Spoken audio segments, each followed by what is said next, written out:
नमस्कार मित्रों, स्वागत है आपका इंटेंस लाइट यूट्यूब चैनल पर।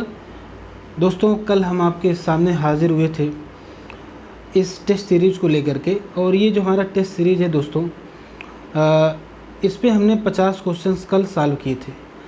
क्योंकि शुरुआत के लगभग 40-45 क्वेश्चन जो है हिस्ट्री से रिलेटेड थे और उसमें फैक्ट बहुत ज़्यादा था और उससे रिलेटेड एक्सप्लेनेशन भी ज़्यादा था, इसलिए समय थोड़ा ज़्यादा लगा। इसलिए हम केवल 50 प्रश्न ही कर पाए, लेकिन दोस्तों वो बहुत ही बेनिफिशियल है और आज उसी को हम कंप्लीट करेंगे। कोशिश करेंगे कि आज हमारा ये टेस्ट सीरीज़ कंप्लीट हो जाए। देखते हैं आज हम कितना प्रश्न सॉल्व कर सकते हैं, कि 50 हो या 75 हो या जितने 100 बचे हैं, 150 में से 100 प्रश्न बचे हैं, तो कोशिश करेंगे सॉल्व हो जाए। लेकिन इसकी क्वालिटी से हम कोई समझौता नहीं करेंगे। जो भी प्रश्न होगा, जहाँ ज़रूरत होगी उसके एक्सप्लेनेशन की, उसका एक्सप्लेनेशन हम आपको 100% देंगे। तो इसके लिए बेफिक्र रहिए कि आपका समय इसमें लग रहा है या नहीं लग रहा है। सवाल ये नहीं है कि इसके प्रश्नों का आपको उत्तर जानना है, उत्तर तो आपको पता ही होगा, लेकिन इससे रिलेटेड जो भी एक्सप्लेनेशन है वो एग्ज़ाम के पॉइंट ऑफ व्यू से ज़्यादा इम्पॉर्टेंट है इस सवाल की अपेक्षा। तो दोस्तों, इसका एक्सप्लेनेशन को ध्यान में रखते हुए वीडियो बनाया जा रहा है, तो बहुत ही पेशेंस से इस वीडियो को पूरा देखिए, और जब आप पूरा देख लेंगे तब आपको पता चलेगा कि क्या इसका फ़ायदा है और क्या जो है भविष्य में इसकी उपयोगिता है। तो दोस्तों, स्वागत है आपका। चलिए शुरू करते हैं आपका यह जो टेस्ट सीरीज़। पहला टेस्ट सीरीज़ का पार्ट 2 है, ठीक है। इसको पार्ट 2 के नाम से हम इसके थंबनेल पर लिखेंगे। और दूसरी बात ये कि अब जीके का चूँकि पोर्शन है, जीएस है, जनरल स्टडीज़, तो ये जो है लगभग सभी परीक्षाओं के लिए उपयोगी है, ठीक है। तो यूपी पीसीएस तो है ही, उसके अलावा सभी परीक्षाओं के लिए उपयोगी है, तो इसको ध्यान से देखिए। चलिए शुरू करते हैं। पहला प्रश्न दोस्तों, देखिए 50वां तक हो गया था, आगे बढ़ते हैं 51वें प्रश्न पर। हमारा प्रश्न है कि अखिल भारतीय मुस्लिम लीग का संस्थापक कौन था। देखिए, मुस्लिम लीग, अखिल भारतीय मुस्लिम लीग का संस्थापक कौन था। 4 नाम है: सर सैयद अहमद खां, नवाब सलीमुल्लाह खां, लियाकत अली खां या मोहम्मद अली जिन्ना। तो दोस्तों, नवाब जो सलीमुल्लाह खां हैं, इन्होंने अखिल भारतीय मुस्लिम लीग की स्थापना की थी, यही इसके संस्थापक हैं। ढाका के नवाब थे और 30 दिसंबर 1906 को ढाका में एक इन्होंने बैठक आयोजित की थी, जहां पर इन्होंने अखिल भारतीय मुस्लिम लीग की घोषणा की।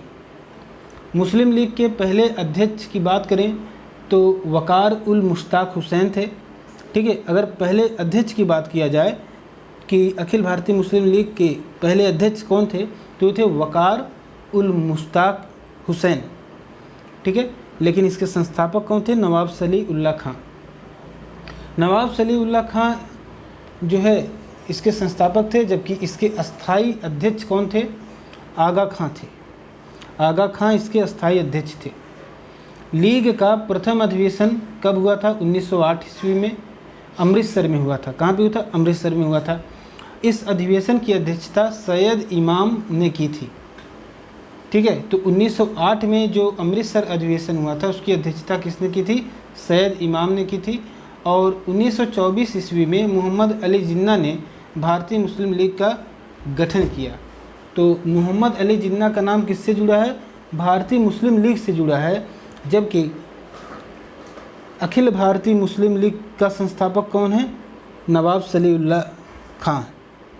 दोस्तों, अब आप यहाँ पर थोड़ा सा गेस कीजिए कि अगर अखिल भारतीय मुस्लिम लीग जैसी पार्टी के बारे में प्रश्न पूछा जा रहा है, तो क्या भारतीय राष्ट्रीय कांग्रेस के बारे में नहीं पूछा जाता होगा? तो ये आपकी रिस्पॉन्सिबिलिटी है कि भारतीय राष्ट्रीय कांग्रेस के बारे में आप थोड़ा सा नज़र दौड़ाएं। तो भारतीय राष्ट्रीय कांग्रेस की जो स्थापना थी, गोकुलदास तेजपाल संस्कृत जो विद्यालय था आपका मुंबई में, वहाँ पर 1885 में भारतीय राष्ट्रीय कांग्रेस की स्थापना की गई थी, ठीक है। और उसके जो भी उसमें संस्थापक थे, वो संस्थापक कौन थे कांग्रेस के? वो थे ए.ओ. ह्यूम। ठीक है, वो एक अंग्रेज अधिकारी थे और इनका पूरा नाम था एलन ऑक्टेवियन ह्यूम। तो इन्होंने जो है भारतीय राष्ट्रीय कांग्रेस की स्थापना की थी। कब? 1885 में, दिसंबर 1885 में। और कांग्रेस का पहला अधिवेशन कहाँ हुआ था? पुणे में आयोजित किया जाना था, लेकिन पुणे में प्लेग फैल गया था। उसके कारण जो कांग्रेस का अधिवेशन था वो बम्बई में आयोजित किया गया था। तो पहला अधिवेशन कहाँ हुआ? 28 दिसंबर 1885 को बम्बई के ग्वालियर टैंक में स्थित गोकुल दास तेजपाल संस्कृत कॉलेज में। ठीक, एक पॉइंट ये।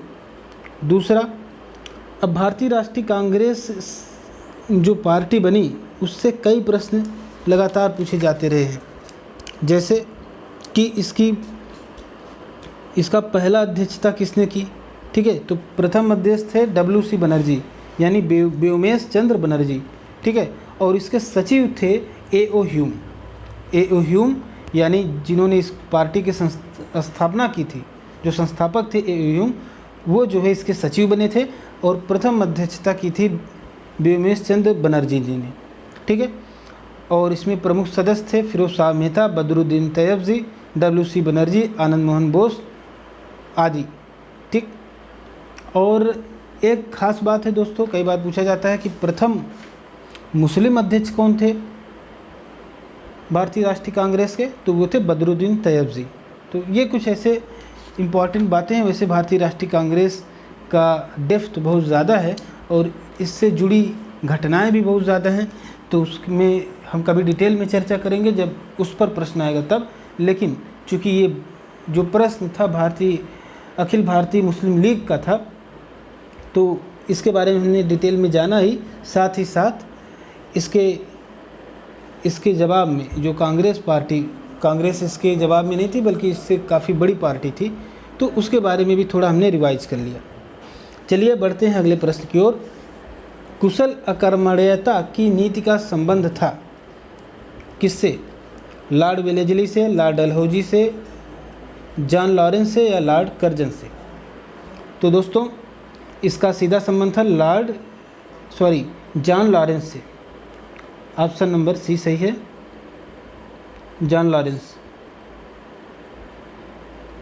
सर जॉन लॉरेंस से कुशल अकर्मण्यता की नीति। देखिए 1863 ईस्वी में ये जो जॉन लॉरेंस है ये भारत के वायसराय बन के आए थे और 1869 में यहाँ ये थे। अफ़गानिस्तान के संदर्भ में लॉरेंस ने हस्तक्षेप की नीति का पालन किया था और तत्कालीन शासक जो शेर अली था उससे दोस्ती की थी। तो कुशल अकर्मण्यता का नीति का जो संबंध है जॉन लॉरेंस से माना जाता है। आगे देखिए, कैबिनेट मिशन के भारत आगमन के समय भारतीय राष्ट्रीय कांग्रेस का अध्यक्ष कौन था? तो कैबिनेट मिशन के भारत आगमन के समय भारतीय राष्ट्रीय कांग्रेस का अध्यक्ष कौन था? तो देखिए यहाँ पर दिया है सरोजिनी नायडू, मौलाना अबुल कलाम आज़ाद, जवाहरलाल नेहरू या जे.बी. कृपलानी। तो दोस्तों हमें ये भी जानना होगा कि ये जो बात कह रहे हैं कि कैबिनेट मिशन की, तो पहले हमें ये पता लगाना होगा कि कैबिनेट मिशन भारत में कब आया था। ठीक है, तो कैबिनेट मिशन जो आया था वो तो 1946 में आया था। अब याद कीजिए कि 1946 में कौन जो है भारतीय राष्ट्रीय कांग्रेस का अध्यक्ष था? तो भारतीय राष्ट्रीय कांग्रेस का अध्यक्ष जो है उस समय जवाहरलाल नेहरू थे, उस समय थे मौलाना अबुल कलाम आज़ाद। ठीक है, तो मौलाना अबुल कलाम आज़ाद के समय में ये कैबिनेट मिशन भारत आया था। ठीक, तो ऑप्शन नंबर बी सही है। इसके बारे में थोड़ा डिटेल में जान लेते हैं कि कैबिनेट मिशन क्यों आया था, क्या बातें थी। देखिए मार्च 1964 में इंग्लैंड द्वारा मुस्लिम लीग और कांग्रेस के परस्पर बढ़ते विरोध और जो युद्ध के बाद परिस्थितियों की जो है संवैधानिक जटिलता के समाधान के लिए कैबिनेट भारत भेजा गया था। 24 मार्च 1946 को मिशन आया और अगले 3 महीने भारत में रहकर सत्ता हस्तांतरण के आयामों पर वार्तालाप किया मार्च 1940 में मौलाना अबुल कलाम आज़ाद कांग्रेस के अध्यक्ष बनाए गए, जो नवंबर 1947 तक कांग्रेस के अध्यक्ष रहे। अब देखिए कैबिनेट मिशन कब आ रहा है, 1946 में। और मौलाना अबुल कलाम आज़ाद कब तक थे, 1940 से 46 तक, सॉरी 1940 से 47 तक। तो 1946 में कैबिनेट मिशन आया था। तो ये बात है, तो इसका मतलब मौलाना अबुल कलाम आज़ाद के कार्यकाल में ये कैबिनेट मिशन भारत आया था। चलिए आगे बढ़ते हैं।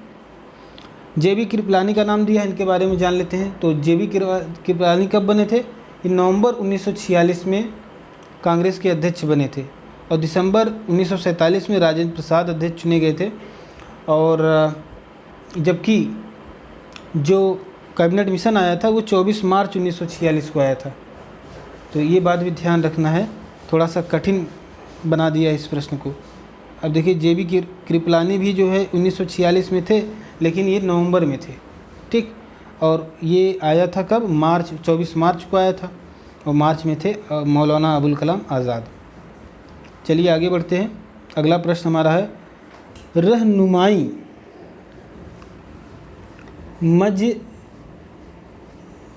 मजदायसान सभा की स्थापना 1851 में पारसियों के सामाजिक धार्मिक सुधारों का सूत्रपात करने के लिए हुई थी। इसके संस्थापकों की सूची में किसका नाम नहीं है? तो 4 नाम यहाँ पे दिया गया है। और अगर आपको पता हो कि इसमें किसका किसका नाम था, 1851 में कुछ अंग्रेजी शिक्षा प्राप्त पारसियों ने रहनुमाई मजदयासन सभा का गठन किया था। इसका उद्देश्य क्या था, पारसियों की सामाजिक व्यवस्था का पुनरुद्धार करना और पुनः पारसी धर्म की जो प्राचीनता थी, प्राचीन शुद्धता थी, उसको प्राप्त करना था। अपने पुराने मतलब कि जो उनका संस्कृति था, उसकी जो रूढ़िवादिता थी, उसको वो प्राप्त करना चाहते थे, ठीक है। तो इस आंदोलन के नेता कौन कौन थे? तो देखिए इसमें जो है दादा भाई नौरोजी थे, एस बंगाली थे, ठीक है, और जो ये नौरोजी फरदोनजी थे, ये सभी थे। आर.के. कामा भी थे। लेकिन इसमें जो शिबली नोमानी का नाम दिया है, ये इसमें नहीं थे। तो पूछा किसका नाम नहीं है, तो ऑप्शन नंबर डी इसका सही उत्तर हो जाएगा दोस्तों। शिबली नोमानी किस आंदोलन से संबंधित थे? तो देवबंद आंदोलन से संबंधित थे, ठीक है। और एक और ख़ास बात है, जो रहनुमाई मजदयासन सभा है, इस संस्था ने एक पत्रिका का प्रकाशन किया था जिसको रस्त गोफ्तार भी कहते हैं, रस्त गोफ्तार कहते हैं, या इसको हिंदी में बोलते हैं सत्यवादी। चलिए आगे बढ़ते हैं अगले सवाल पर। अगला प्रश्न है, निम्नलिखित में से भारतीय राष्ट्रीय कांग्रेस के किस अधिवेशन में स्वदेशी के प्रस्ताव को अपनाया गया था? तो स्वदेशी के प्रस्ताव को किस अधिवेशन में अपनाया गया था? तो देखिए जो स्वदेशी मूवमेंट हुआ था दोस्तों, 1905 में हुआ था, ठीक है। अब यहाँ पर बनारस अधिवेशन साफ साफ लिखा है 1905, तो जाहिर सी बात है 1905 में ही अपनाया गया होगा। लेकिन ये 1905 में प्रस्ताव केवल मतलब कि पारित किया गया था, प्रस्ताव को रखा गया था, लेकिन अपनाया गया था 1906 में, ठीक है। तो मतलब कि ये जो स्वदेशी और बहिष्कार आंदोलन जो है समर्थन 1905 में हो गया था, ठीक है, लेकिन 1906 में जो है इस पर प्रस्ताव पारित किया गया था। तो ऑप्शन इसका आंसर क्या है? कलकत्ता अधिवेशन 1906। बंगाल विभाजन जब बंगाल विभाजन 1905 में लॉर्ड कर्जन ने किया, उसकी घोषणा की 7 अगस्त 1905 को। कहाँ की? कलकत्ता के टाउन हॉल में एक ऐतिहासिक बैठक हुई, वहाँ पर उन्होंने इसकी घोषणा कर दी। तो वहीं पर जो स्वदेशी आंदोलन की घोषणा हुई। 7 अगस्त को बैठक में ऐतिहासिक बहिष्कार का प्रस्ताव पारित हुआ और 1905 में गोखले की अध्यक्षता में जो बनारस का अधिवेशन हुआ था, उसमें स्वदेशी आंदोलन व बहिष्कार आंदोलन का सपोर्ट किया गया। और 1906 में कलकत्ता अधिवेशन में स्वदेशी आंदोलन का प्रस्ताव पारित हुआ। तो ये है दोस्तों स्टोरी इसकी। चलिए आगे बढ़ते हैं अगले प्रश्न की ओर। अगला प्रश्न है, ईस्ट इंडिया कंपनी के शासन की समाप्ति के पश्चात 1861 ईस्वी में स्वतंत्र उच्च न्यायालयों की स्थापना की गई थी। कहाँ की गई थी? इलाहाबाद में, बम्बई में, कलकत्ता में या मद्रास में? तो नीचे दिए गए कूटों का सही उत्तर चुनिए। तो देखिए 1861 की बात कर रहा है, तो 1861 में दोस्तों 1861 में बम्बई, कलकत्ता और मद्रास में 3 जगह जो है जब पहली बार स्वतंत्र उच्च न्यायालय की स्थापना की गई थी, तो बम्बई में की गई थी, कलकत्ता में की गई थी और मद्रास में की गई थी। ठीक है, तो अब ये दूसरा, तीसरा और चौथा सही है। अब देखिए किस ऑप्शन में कूट के जरिए बताना है। तो दूसरा देखिए यहाँ पे है, तीसरा है, लेकिन चौथा भी है। ठीक, तो इलाहाबाद नहीं था इसमें, तो ऑप्शन नंबर सी सही है। चलिए आगे बढ़ते हैं। अगला प्रश्न क्या है, किस वायसराय के कार्यकाल में श्वेत विद्रोह हुआ था? तो दोस्तों श्वेत विद्रोह हुआ था, श्वेत विद्रोह लॉर्ड रिपन के कार्यकाल में हुआ था। ठीक है, लॉर्ड रिपन का कार्यकाल क्या था? 1880 से 84। और उसके समय में जो इल्बर्ट बिल था वो प्रस्तुत किया गया था, और विधेयक में फौजदारी दंड व्यवस्था में प्रचलित भेदभाव को समाप्त करने का प्रयास किया गया था। इल्बर्ट विधेयक में भारतीय न्यायाधीशों को यूरोपीय मुकदमों को सुनने का अधिकार दिया गया था, और भारत में रहने वाले अंग्रेज़ों ने इसका विरोध किया। इसीलिए इस विधेयक को श्वेत विद्रोह कहा गया। श्वेत का मतलब क्या होता है? सफ़ेद। भारत के लोग काले थे, श्वेत लोग जो थे वो अंग्रेज़ थे। तो श्वेतों ने विद्रोह किया था, किसके खिलाफ? लॉर्ड रिपन के खिलाफ। क्यों किया था? क्योंकि उन्होंने भारतीय न्यायाधीशों को, जो उच्च न्यायालय में जो भी न्यायाधीश थे, उनको यूरोपियों के मुकदमों सुनने का अधिकार दे दिया। तो अंग्रेज़ कहने लगे अब ये भारतीय जो है, हम इस स्तर पर आ गए कि भारतीय हमारे मुकदमे सुनेंगे, वो हमारे फैसले करेंगे। इस पर इनका बड़ा विरोध हो गया। तो इसी विधेयक के विरोध में, जो इल्बर्ट बिल था, इसी के विरोध में अंग्रेज़ों द्वारा श्वेत विद्रोह किया गया। और इसका नतीजा क्या हुआ? जो रिपन थे, लॉर्ड रिपन, इनको विधेयक को वापस लेना पड़ा और उसको पुनः संशोधन करके प्रस्तुत करना पड़ा। तो ये बात थी।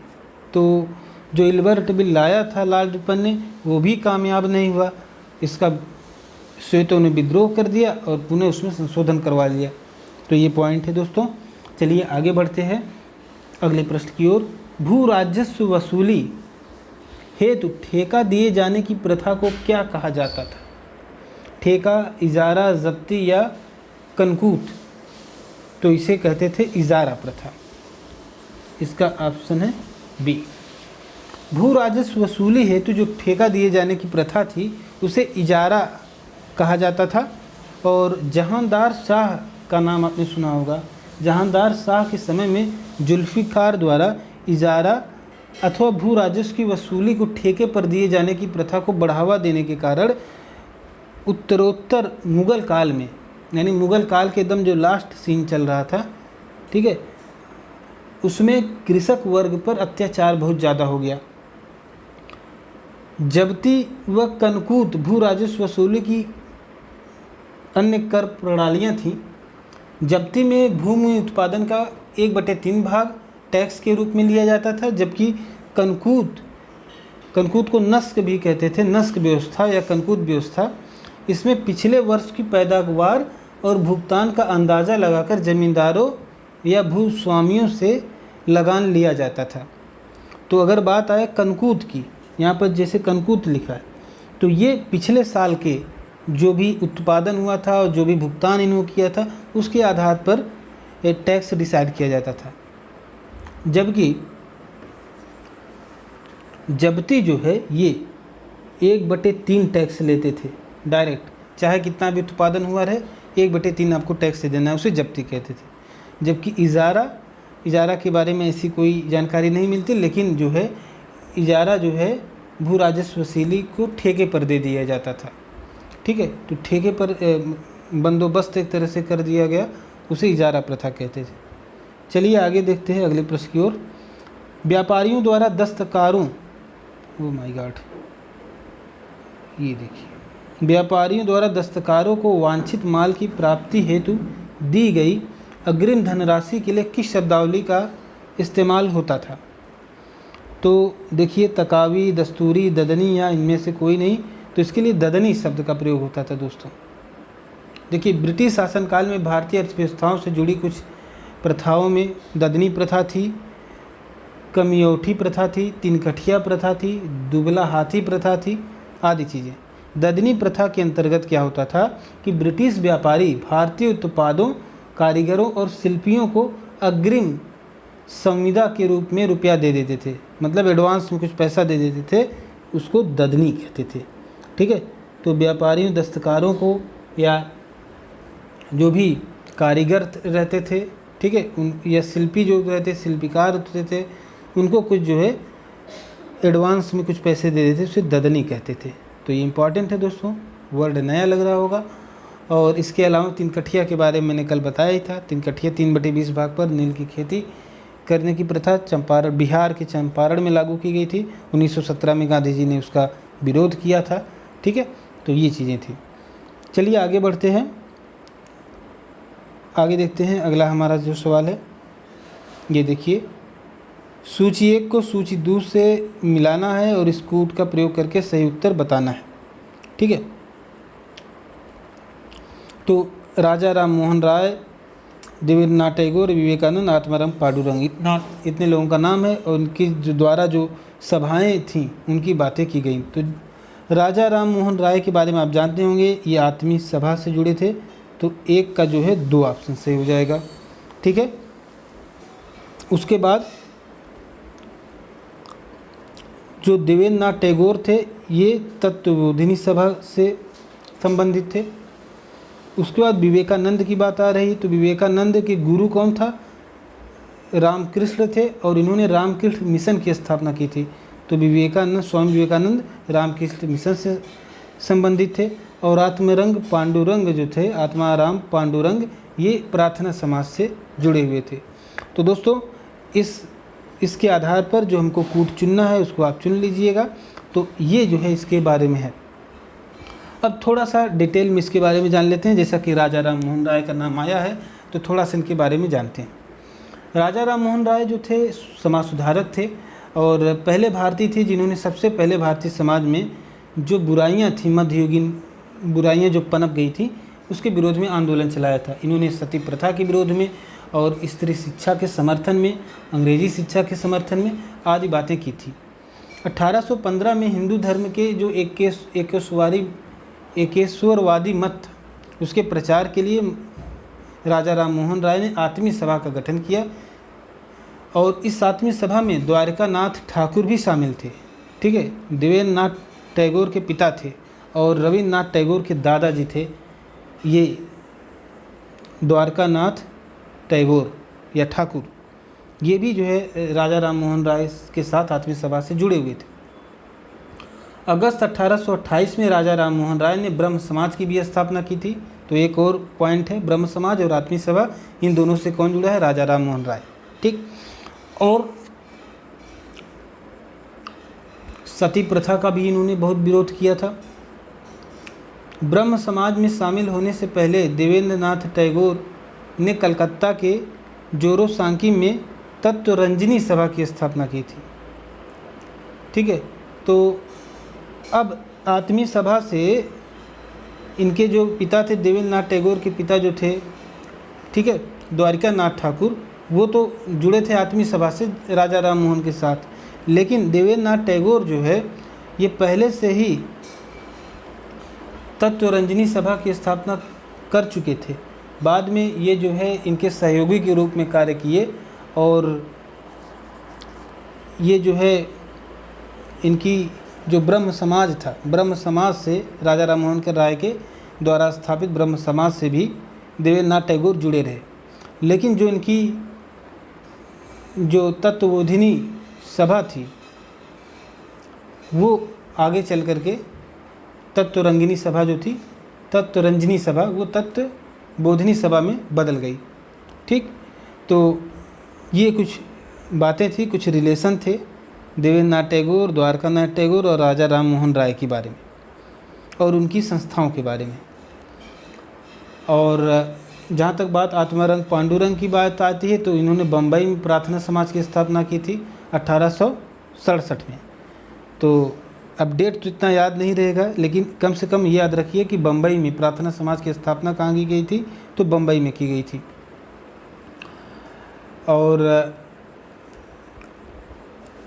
इसमें प्रार्थना समाज में 2 वर्ष बाद रानाडे और भंडारकर शामिल हो गए थे। एम.जी. रानाडे जो है जी.के. गोखले के गुरु थे, गोपाल कृष्ण गोखले के गुरु।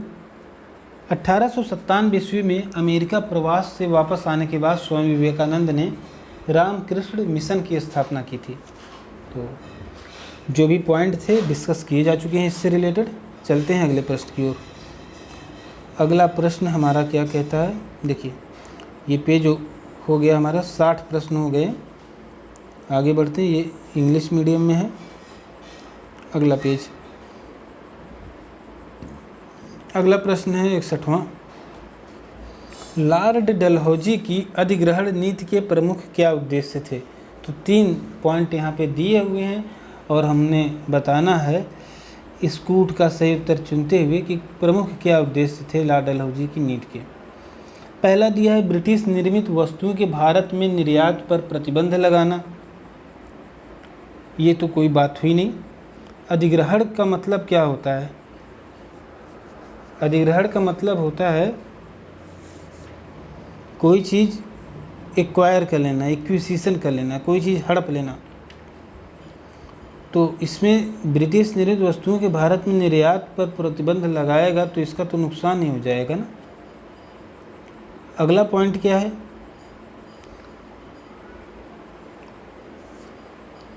भारतीय सहयोगी राजाओं का साथ देना। तो इन्होंने तो कभी सहयोग किया नहीं था बल्कि उनको लूटा ही था, तो ये भी सही नहीं है। भारत से ब्रिटेन के उद्योग के लिए कपास के रूप में कच्चे माल की आपूर्ति सुनिश्चित करना। हाँ, यहाँ से इसका कुछ फ़ायदा दिख रहा है तीनों स्टेटमेंट में। और ऑप्शंस को अगर देखें तो कहीं ये नहीं लिखा है कि इनमें से कोई नहीं, तो ये तो स्पष्ट है इनमें से कोई न कोई इसका आंसर है। लेकिन पहला और दूसरा तो बिल्कुल ही नहीं है। तो जहाँ जहाँ पहला है और जहाँ जहाँ दूसरा है, अगर हम उसको कट कर दें तो पहला यहाँ पर भी है, यहाँ पर भी है और दूसरा यहाँ पर भी है, बचता है केवल 3। तो जो हमारा तीसरा कथन है अगर नहीं भी पता है तो ये ऑटोमेटिक सही हो जाएगा। और इससे तो फ़ायदा भी तो हो रहा है, भारत से ब्रिटेन के उद्योगों के लिए कपास के रूप में कच्चे माल की आपूर्ति सुनिश्चित करना, इससे तो फ़ायदा भी हो रहा है इसको। तो विकल्प बी आपका ये सही हो जाएगा, केवल 3। अब कुछ बातें इसके बारे में देख लेते हैं। लॉर्ड डलहौजी का जो अवध पे नियंत्रण का कारण क्या था? लालच था, क्योंकि अवध अपनी दौलत के साथ मैनचेस्टर में तैयार जो मालों के लिए अच्छा बाजार बन सकता था। ऐसे ही कारणों के जरिए कच्चे कपास की ब्रिटेन में बढ़ती मांग को पूरा करने के लिए डलहौजी ने 1853 ईस्वी में निजाम से बरार का कपास उत्पादक प्रांत ले लिया। डलहौजी की नीति का उद्देश्य भारत में ब्रिटेन द्वारा निर्मित वस्तुओं का निर्यात बढ़ाना था। दूसरे तो जहाँ पर लिखा है कि निर्यात पर प्रतिबंध लगाना था, ये बिल्कुल गलत है। तो दूसरे साम्राज्यवादी आक्रमण की तरह डलहौजी को भी विश्वास था कि भारत के देशी राज्यों के लिए ब्रिटेन का निर्यात इसलिए घट रहा था कि इन राज्यों के भारतीय शासक उनका शासन ठीक से नहीं चला रहे थे। इसके अलावा वह समझता था कि भारतीय सहयोगी भारत में ब्रिटिश विजय में जितना सहायक हो सकते थे उतने हो चुके और अब उनसे छुटकारा पाने में ही फ़ायदा है। तो जितना इनको लाभ लेना था भारतीय राजाओं से वो लाभ ले चुके थे, इसलिए अब इनका साथ देने का कोई कारण नहीं बचा था। तो ये कुछ बातें हैं। चलिए आगे बढ़ते हैं अगले प्रश्न की ओर दोस्तों। 62वां सवाल क्या है हमारा? ब्रिटिशों द्वारा किस भारतीय राज्य का अधिग्रहण कुशासन के आधार पर किया गया था? दोस्तों तो इसका है ऑप्शन नंबर बी अवध। बहुत ही इम्पॉर्टेंट क्वेश्चन है और इसके बारे में भी मैं आपको विस्तार में थोड़ा बताता हूँ। दोस्तों देखिए, जो अधिग्रहण हो रहा था ये लॉर्ड डलहौजी के जो अधिग्रहण कानून था, जिसको हम डॉक्ट्राइन ऑफ लैप्स कहते हैं या राज्य हड़प नीति कहते हैं या हिंदी में व्यपगत सिद्धांत कहते हैं, ठीक है। तो इससे जो है इसका उद्देश्य क्या था? इसका उद्देश्य था कि जो भी हिंदू राजा थे और उनके अपने नेचुरल सन नहीं हैं, जिनके अपने पुत्र नहीं हैं और उनके पास दत्तक पुत्र हैं, उनके जो है उनके राज्य को, मतलब उनके उत्तराधिकार को उन्होंने समाप्त कर दिया था डॉक्ट्राइन ऑफ लैप्स के। और इसके कारण जो झांसी थी, झांसी की रानी थी, वो अपने दत्तक पुत्र को अपना राज्य नहीं दे पाई, ठीक है। ऐसे ही अन्य राज्यों को भी उन्होंने अधिग्रहण कर लिया था। लेकिन दोस्तों चूँकि अवध से लाभ इसको ज़्यादा कमाना था, कोई बहाना नहीं मिल रहा था कि अवध को कैसे हड़पें। इसकी ख्वाहिश बढ़ती गई और अवध को कुप्रशासन का आरोप लगाकर इसने हथिया लिया। अब दोस्तों यहाँ से सवाल आता है कि कब कब किन राज्यों का जो है अधिग्रहण किया गया, तो उससे जो है उसके क्रम के बारे में पूछा जाता है। तो सबसे पहले सतारा का हुआ था, ठीक है, 1848 में सबसे पहले सतारा का, फिर जैतपुर संबलपुर का हुआ था 1849 में, फिर बघाट का हुआ, फिर उदयपुर का, झांसी का, नागपुर का, करौली का, उसके बाद अंत में अवध का हुआ था 1856 में, ठीक है। तो सतारा का 1848 में, जैतपुर संबलपुर का 1849 में, बघाट 1850, उदयपुर 1852, झांसी 1853, नागपुर 1854, उसके बाद करौली 1855, फिर अवध 1856। तो ये आप क्रम याद रखिए, 1848, 49, फिर 48, 49, 50, उसके बाद 1800 एक साल छोड़ करके 1852 के बाद फिर लगातार 52 में उदयपुर, 53 में झांसी, 54 में नागपुर, फिर 55 में करौली और 56 में अवध। ये क्रम है दोस्तों, बहुत इंपॉर्टेंट है, हर एग्ज़ाम में कहीं न कहीं इसको कई बार पूछा जा चुका है, तो इसको आप ध्यान दीजिए। चलिए आगे बढ़ते हैं अगले प्रश्न की ओर। अगला फिर ही इसी व्यक्तिगत सिद्धांत को से संबंधित है। पूछ रहे हैं कि लॉर्ड वेलेजली, अच्छा, व्यक्तिगत सिद्धांत को किसने लागू किया था? तब ये तो आप खुद ही सक्षम हो गए हैं इसको बताने के लिए। इसमें Lord Wellesley, Lord Warren Hasting, Lord Dalhousie या लॉर्ड कर्जन, ठीक है। तो अब ये तो आप बता ही सकते हैं इसका आंसर। लॉर्ड डलहौजी का बार बार नाम आ रहा है, तो लॉर्ड डलहौजी हमने कई बार बताया। इसके 3 प्रश्न लगातार एक ही टॉपिक से देखिए दिए गए हैं। ये देखिए लॉर्ड डलहौजी की अधिग्रहण नीति, उसके बाद देखिए अधिग्रहण कुशासन के आरोप में लगाया था, ये भी डलहौजी ने लगाया था। लेकिन ये व्यक्तिगत सिद्धांत जिसको भी हमने बताया, जिसको डॉक्ट्राइन ऑफ लैप्स कहते हैं, ठीक है, ये जो है लॉर्ड डलहौजी की देन थी। चलिए आगे बढ़ते हैं। अगला प्रश्न है, अंग्रेजों ने भारत पर रूसियों के आक्रमण के भय से किस राज्य का अधिग्रहण किया था? तो अंग्रेजों ने भारत पर रूसियों के आक्रमण के भय से किस राज्य का अधिग्रहण किया था? पंजाब, सिंध,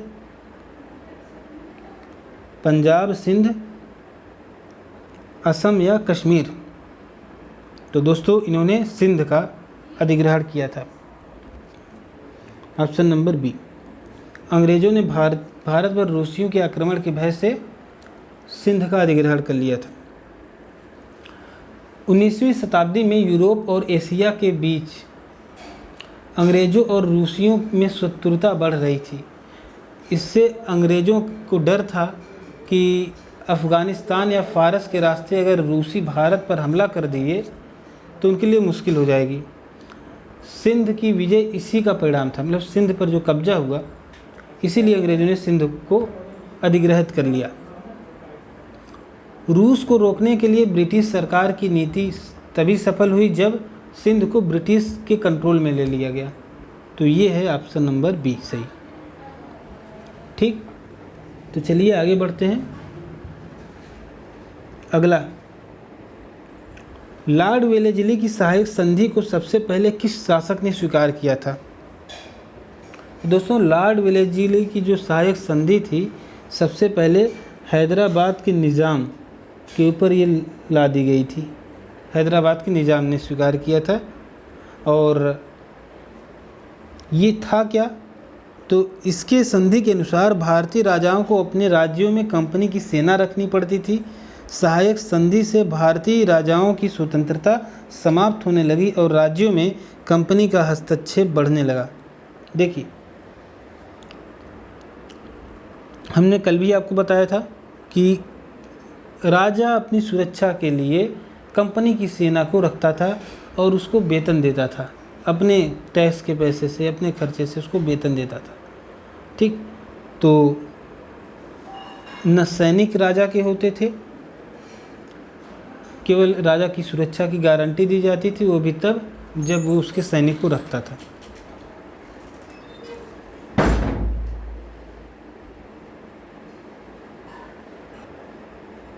तो ये तो था सहायक संधि की बात।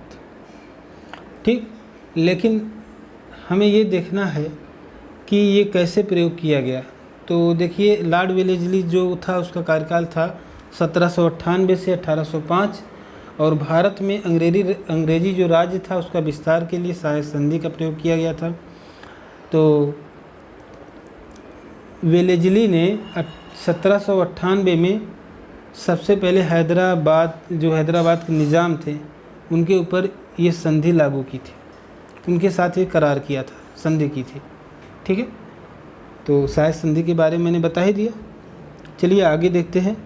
अगला प्रश्न है, अंग्रेज़ों ने मराठा सरदार से राजपुर घाट की संधि की। तो किस मराठा सरदार के साथ राजपुर घाट की संधि की थी? बड़ौदा के गायकवाड़ से, इंदौर के होलकर से, नागपुर के भोसले से या ग्वालियर के सिंधिया से? तो दोस्तों, इंदौर के होलकर से राजपुर घाट की संधि किसके साथ की थी? तो मराठा सरदार थे इंदौर के होलकर, इसके साथ इन्होंने राजपुर घाट की संधि की थी। जब ईस्ट इंडिया कंपनी के शेयर होल्डर को पता चला कि युद्ध के जरिए प्रसार की नीति बहुत महंगी पड़ रही है तथा उनका मुनाफा कम हो रहा है, साथ ही कंपनी के डायरेक्टर्स तथा ब्रिटिश राजनेताओं ने आगे प्रसार रोक देने, फिजूल खर्ची बंद करने और भारत में ब्रिटेन की जो उपलब्धियां थी उसको सुरक्षित करने का फैसला किया। इसलिए वेलेस्ली को भारत से वापस बुला लिया गया और कंपनी ने 1806 ईस्वी में राजपुर घाट की संधि द्वारा इंदौर के जो होलकर थे उनके साथ शांति स्थापित करके उनके राज्य का एक बड़ा भाग वापस कर दिया था। तो ये है इसकी स्टोरी। आगे देखिए, सालबाई की संधि का संबंध किस युद्ध से है? सालबाई की संधि किस युद्ध का परिणाम है या किस युद्ध से इसका संबंध है, ये देखिए। तो पहला है प्रथम आंग्ल मैसूर युद्ध, दूसरा है प्रथम आंग्ल मराठा युद्ध, फिर है द्वितीय आंग्ल मराठा युद्ध, फिर या आंग्ल नेपाल युद्ध। तो प्रथम आंग्ल मराठा युद्ध जो है, ये ऑप्शन नंबर बी सही है। सालबाई की संधि का संबंध इसी से है। सालबाई की संधि का संबंध जो है आंग्ल मराठा युद्ध से है। जब सालबाई की संधि हुई तो आंग्ल मराठा युद्ध समाप्त हो गया था। इस युद्ध में किसी को जीत नहीं हुई थी, मैच ड्रा हो गया था, किंतु अंग्रेज इसके कारण 20 वर्षों के लिए मराठों की ओर से निश्चित हो गए। इस समय मराठा भारत की सबसे बड़ी शक्ति थी जो ब्रिटिश कंपनी को चुनौती दे सकती थी। इसके अलावा सालबाई की संधि के कारण अंग्रेज मैसूर पर दबाव डालने में सफल हो रहे थे, क्योंकि मराठों ने उनसे वादा किया था कि अगर वे हैदर अली से अपनी खोई हुई ज़मीन वापस लेने में अंग्रेज़ों की सहायता करेंगे। इस प्रकार अंग्रेज एक बार फिर भारतीय शासकों में फूट डालने में सफल रहे। तो ये है पॉइंट दोस्तों, सालबाई की संधि, प्रथम आंग्ल मराठा युद्ध। इस युद्ध के बाद ही सालबाई की संधि हुई, युद्ध समाप्त हो गया। चलिए आगे देखते हैं अगले प्रश्न की ओर। 68, वारेन हेस्टिंग्स के समय 1775 से 1782 ईस्वी तक भारत में ब्रिटिश शक्ति के लिए अशुभ घड़ी थी। इसका प्रमुख कारण था, पहला, अंग्रेज़ों का बंगाल पर कंट्रोल समाप्त हो जाना, अंग्रेज़ों का बंगाल पर नियंत्रण समाप्त हो जाना। दूसरा, अंग्रेज़ों का मराठा, मैसूर तथा हैदराबाद के निज़ाम के गठजोड़ के विरुद्ध सामना करना। क्या बताना है? सही उत्तर चुनना है। तो दोस्तों देखिए, वारेन हेस्टिंग के समय 1775 से 1782 ईस्वी तक भारत में ब्रिटिश शक्ति के लिए अशुभ घड़ी थी। इसका कारण क्या था? ब्रिटिश शक्ति के लिए अशुभ घड़ी, इसका कारण था अंग्रेज़ों का मराठा, मैसूर, हैदराबाद के निज़ाम के गठजोड़ के विरुद्ध सामना करना। तो ये ऑप्शन नंबर 2 सही है। और बंगाल पे नियंत्रण समाप्त हुआ ही नहीं था कभी, तो पहला एकदम गलत है, पहले का कोई मतलब ही नहीं है। तो यहाँ पर ऑप्शन नंबर 2 सही हो जाएगा, केवल 2। तो इस प्रश्न को आपने देखा, ठीक है। और थोड़ा सा इसके बारे में एक्सप्लेनेशन देखिए, 1775 से 1782 ईस्वी तक का जो समय था, इस समय में भारत में ब्रिटिश शक्ति के लिए शुभ घड़ी कही गई। सभी मराठा सरदार, पेशवा, नाना फडणवीस एक हो गए थे। दक्षिण भारत के शासक भी अपने बीच अंग्रेज़ों की उपस्थिति से चिढ़े हुए थे और इस समय का लाभ उठाकर हैदर अली और निज़ाम ने कंपनी के विरुद्ध युद्ध छेड़ दिया। इस तरह अब अंग्रेज़ों को मराठा, मैसूर व हैदराबाद के शक्तिशाली गठजोड़ का सामना करना पड़ा। 1776 ईस्वी में अमेरिकी जनता ने अंग्रेज़ों के विरुद्ध विद्रोह कर दिया। इस लड़ाई में भी अंग्रेज़ों की लगातार हार हो रही थी। तो जो अमेरिकी जनता ने अंग्रेज़ों का जो है विद्रोह किया था, तो उसके बारे में तो यहाँ स्टेटमेंट में कुछ लिखा नहीं है। हालांकि अगर लिख दिया होता तो उसको भी हमें सही करना पड़ता, लेकिन यहाँ पर जो स्टेटमेंट दिया है, दूसरा स्टेटमेंट, ये बिल्कुल सही है, ठीक है। तो इसलिए हमारा ऑप्शन बी सही हो गया, केवल 2। चलिए आगे बढ़ते हैं अगले प्रश्न की ओर। 69 में क्या है? 1717 ईस्वी में मुगल सम्राट द्वारा ब्रिटिश ईस्ट इंडिया कंपनी को दिए गए शाही फरमान से कौन से अधिकार प्राप्त हुए थे? तो कौन से अधिकार प्राप्त हुए थे, यहाँ पर देखिए, ये 1, 2, 3 स्टेटमेंट दिया है, इसमें हमें बताना है कि कौन से अधिकार प्राप्त हुए थे। देखिए, पहला है कि कलकत्ता से होने वाले व्यापार पर कर वसूलने का अधिकार कंपनी को प्राप्त हो गया। तो पहली बात तो 1717 ईस्वी में मुगल सम्राट द्वारा ब्रिटिश ईस्ट इंडिया कंपनी जो शाही फरमान से जो अधिकार दिए गए थे, उसका कलकत्ता के व्यापार से कोई मतलब नहीं था, तो पहला सही नहीं। दूसरा है, कंपनी को बिना कर चुकाए बंगाल से अपने सामान के आयात निर्यात की छूट प्राप्त हो गई। तो ये सही है कि बिना जो है टैक्स दिए आयात निर्यात की छूट प्राप्त हो गई, ठीक है। और भारतीय एवं कंपनी के बीच जो भारतीय व्यापारी थे वो कंपनी के व्यापारी थे, ठीक है, इनके लिए कर की दर को एक समान कर दिया गया था, ये भी सही है। तो दूसरा और तीसरा कथन सही है। देखिए, कूट का सही उत्तर चुनना है, तो ये ऑप्शन नंबर बी में दूसरा और तीसरा दिया है, इसलिए ये सही हो जाएगा। तो दोस्तों जो आपका है ये 1717 ईस्वी में जो शाही फरमान दिया, इसमें बहुत सारे अधिकार दिए, विशेषाधिकार, और बिना कर चुकाए जो है बंगाल से अपना सामान का एक्सपोर्ट इंपोर्ट कर लेते थे, और इन मालों की आवाजाही पर जो है दस्तक जारी करने का भी अधिकार था। कंपनी के कर्मचारियों को भी निजी व्यापार की छूट थी, ठीक है, जो कर्मचारी थे वो भी अपना माल कंपनी का बचा के बेच लेते थे। हालांकि उनको फरमान की सुरक्षा प्राप्त नहीं थी। यह फरमान कंपनी और बंगाल के नवाब के मध्य झगड़े की मूल वजह बन गई। इससे एक तो बंगाल की सरकार को राजस्व की हानि होती थी और दूसरे कंपनी के कर्मचारी दस्तक का दुरुपयोग करते थे, मतलब निजी व्यापार के कर को टैक्स देने से बच जाते थे, कंपनी का माल बता देते थे। और उस समय आज की तरह जो है इतना तो लोगो और जो भी QR कोड जैसी कोई व्यवस्था थी नहीं, तो अपना निजी माल भी लाते थे, अगर वहाँ से आते थे तो कंपनी का माल बचा करके बेच लिया करते थे और टैक्स देने से बच जाते थे, तो ये दिक्कत थी।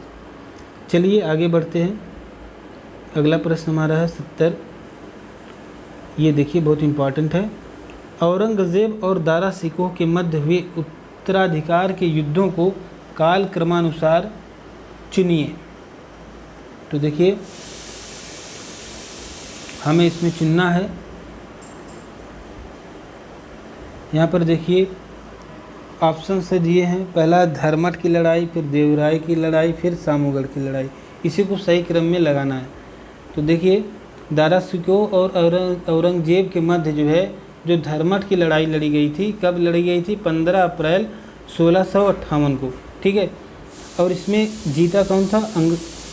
औरंगजेब जीता था। तो इस तरह से ए और बी में देखिए धर्मट की लड़ाई पहले स्थान पर दिया गया है, तो हमने अब हमारा जो सही उत्तर होगा इन्हीं ए बी में से कोई एक होगा। अगला जो हमारा है दारा शिकोह और औरंगजेब के बीच जो लड़ाई गई थी वो सामूगढ़ की लड़ाई थी 1658 में, ठीक है। तो अगला सामूगढ़ की लड़ाई देखिए बी ऑप्शन में दिया है दूसरे नंबर पे, तो हमारा यहीं से कंफर्म हो गया कि ऑप्शन नंबर बी पूरी तरह से सही है, ये गलत है, ठीक है। तो बी ऑप्शन सही है, ये कंफर्म हो गया। अब हमें इसके बारे में डिटेल में जान लेना है। तो 15 अप्रैल 1658 को जो लड़ाई हुई इसमें जो है औरंगजेब की जीत हुई थी, ठीक है। ये धर्मट की युद्ध हुई थी। और सामूगढ़ की जो लड़ाई हुई थी 29 मई 1658 में ये भी हुई थी, लेकिन 29 मई को हुई थी, ठीक है। इसमें भी औरंगजेब ही जीता था। उसके बाद मार्च 1659 में अजमेर के पास देवराय में दारा शिकोह और औरंगजेब के बीच लड़ाई हुई, जिसमें दारा शिकोह फिर से हार जाता है। तो 3 लड़ाइयाँ हुई हैं दारा शिकोह और औरंगजेब के बीच, तीनों में दारा शिकोह की पराजय होती है, औरंगजेब की जीत होती है। धर्मट, फिर सामूगढ़, उसके बाद देवराय, ठीक है। चलिए आगे बढ़ते हैं। अगला प्रश्न है स्वराज पार्टी से संबंधित है। स्वराज पार्टी द्वारा परिषदों के बाहर संचालित गतिविधियों के बारे में कौन से कथन सही हैं? तो दोस्तों स्वराज पार्टी के बारे में है। स्वराज पार्टी का गठन किसने किया था? CR दास यानी चित्तरंजन दास और मोतीलाल नेहरू ने मिलकर के स्वराज पार्टी का गठन किया था। तो देखिए इसके बारे में क्या कह रहे हैं, कौन से कथन सही हैं। पहला, इस पार्टी ने सांप्रदायिक एकता की दिशा में कार्य करने को अपनी गतिविधि में शामिल नहीं किया, ठीक है। तो और दूसरा है, इसमें अस्पृश्यता को समाप्त करने और शोषित वर्गों के उत्थान के लिए कार्यक्रम शामिल नहीं था। दोस्तों जो स्वराज पार्टी थी इसमें सांप्रदायिक एकता की दिशा में कार्य करने को लेकर गतिविधियों में शामिल नहीं किया, ऐसा तो हो ही नहीं सकता। तो ये जो है नहीं किया, ये गलत है। इन्होंने जो है सांप्रदायिक एकता की दिशा में कार्य किया था, ठीक है। तो इसलिए ये कथन गलत हो जाता है। और इसमें के अस्पृश्यता को समाप्त करने और शोषित वर्गों के उत्थान के लिए कार्यक्रम शामिल नहीं था, तो ये भी दोस्तों गलत है। पूरी तरह से शोषित वर्गों को साथ लेने का, उनके उत्थान का कार्यक्रम शामिल था, ठीक है। इसलिए दोनों ऑप्शन इसमें गलत हैं, एक भी गलत है और कथन 2 भी गलत है। तो कहा है कि सही उत्तर चुनिए, केवल 1, केवल 2, 1 और 2 दोनों, ना तो 1 ना ही 2। तो ऑप्शन नंबर डी हो जाएगा, ना तो 1 ना ही 2।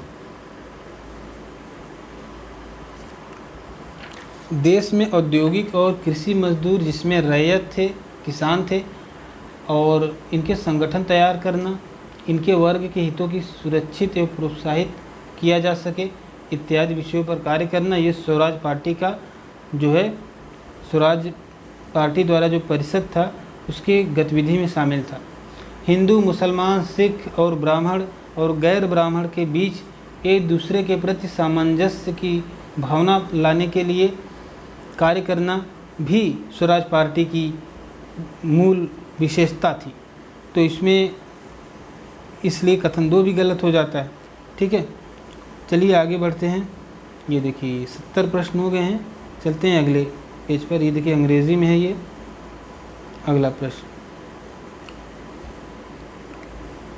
अच्छा, हमने 70 ही किए। अच्छा, 71 हो गए क्वेश्चन हमारे। चलिए 72वां प्रश्न हमारा है,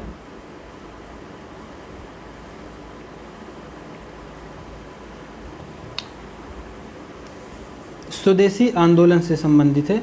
स्वदेशी आंदोलन के दौरान सांप्रदायिकता के विकास के बारे में कौन से कथन सही है या हैं? तो स्वदेशी आंदोलन के बारे में सांप्रदायिकता के विकास के संदर्भ में कौन से कथन सही है या हैं?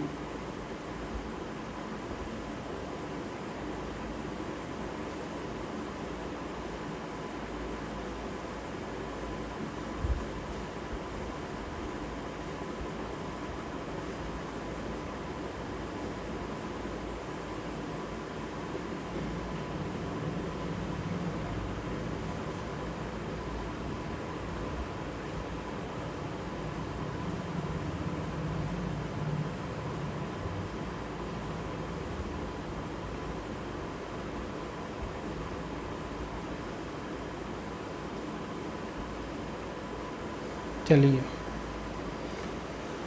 तो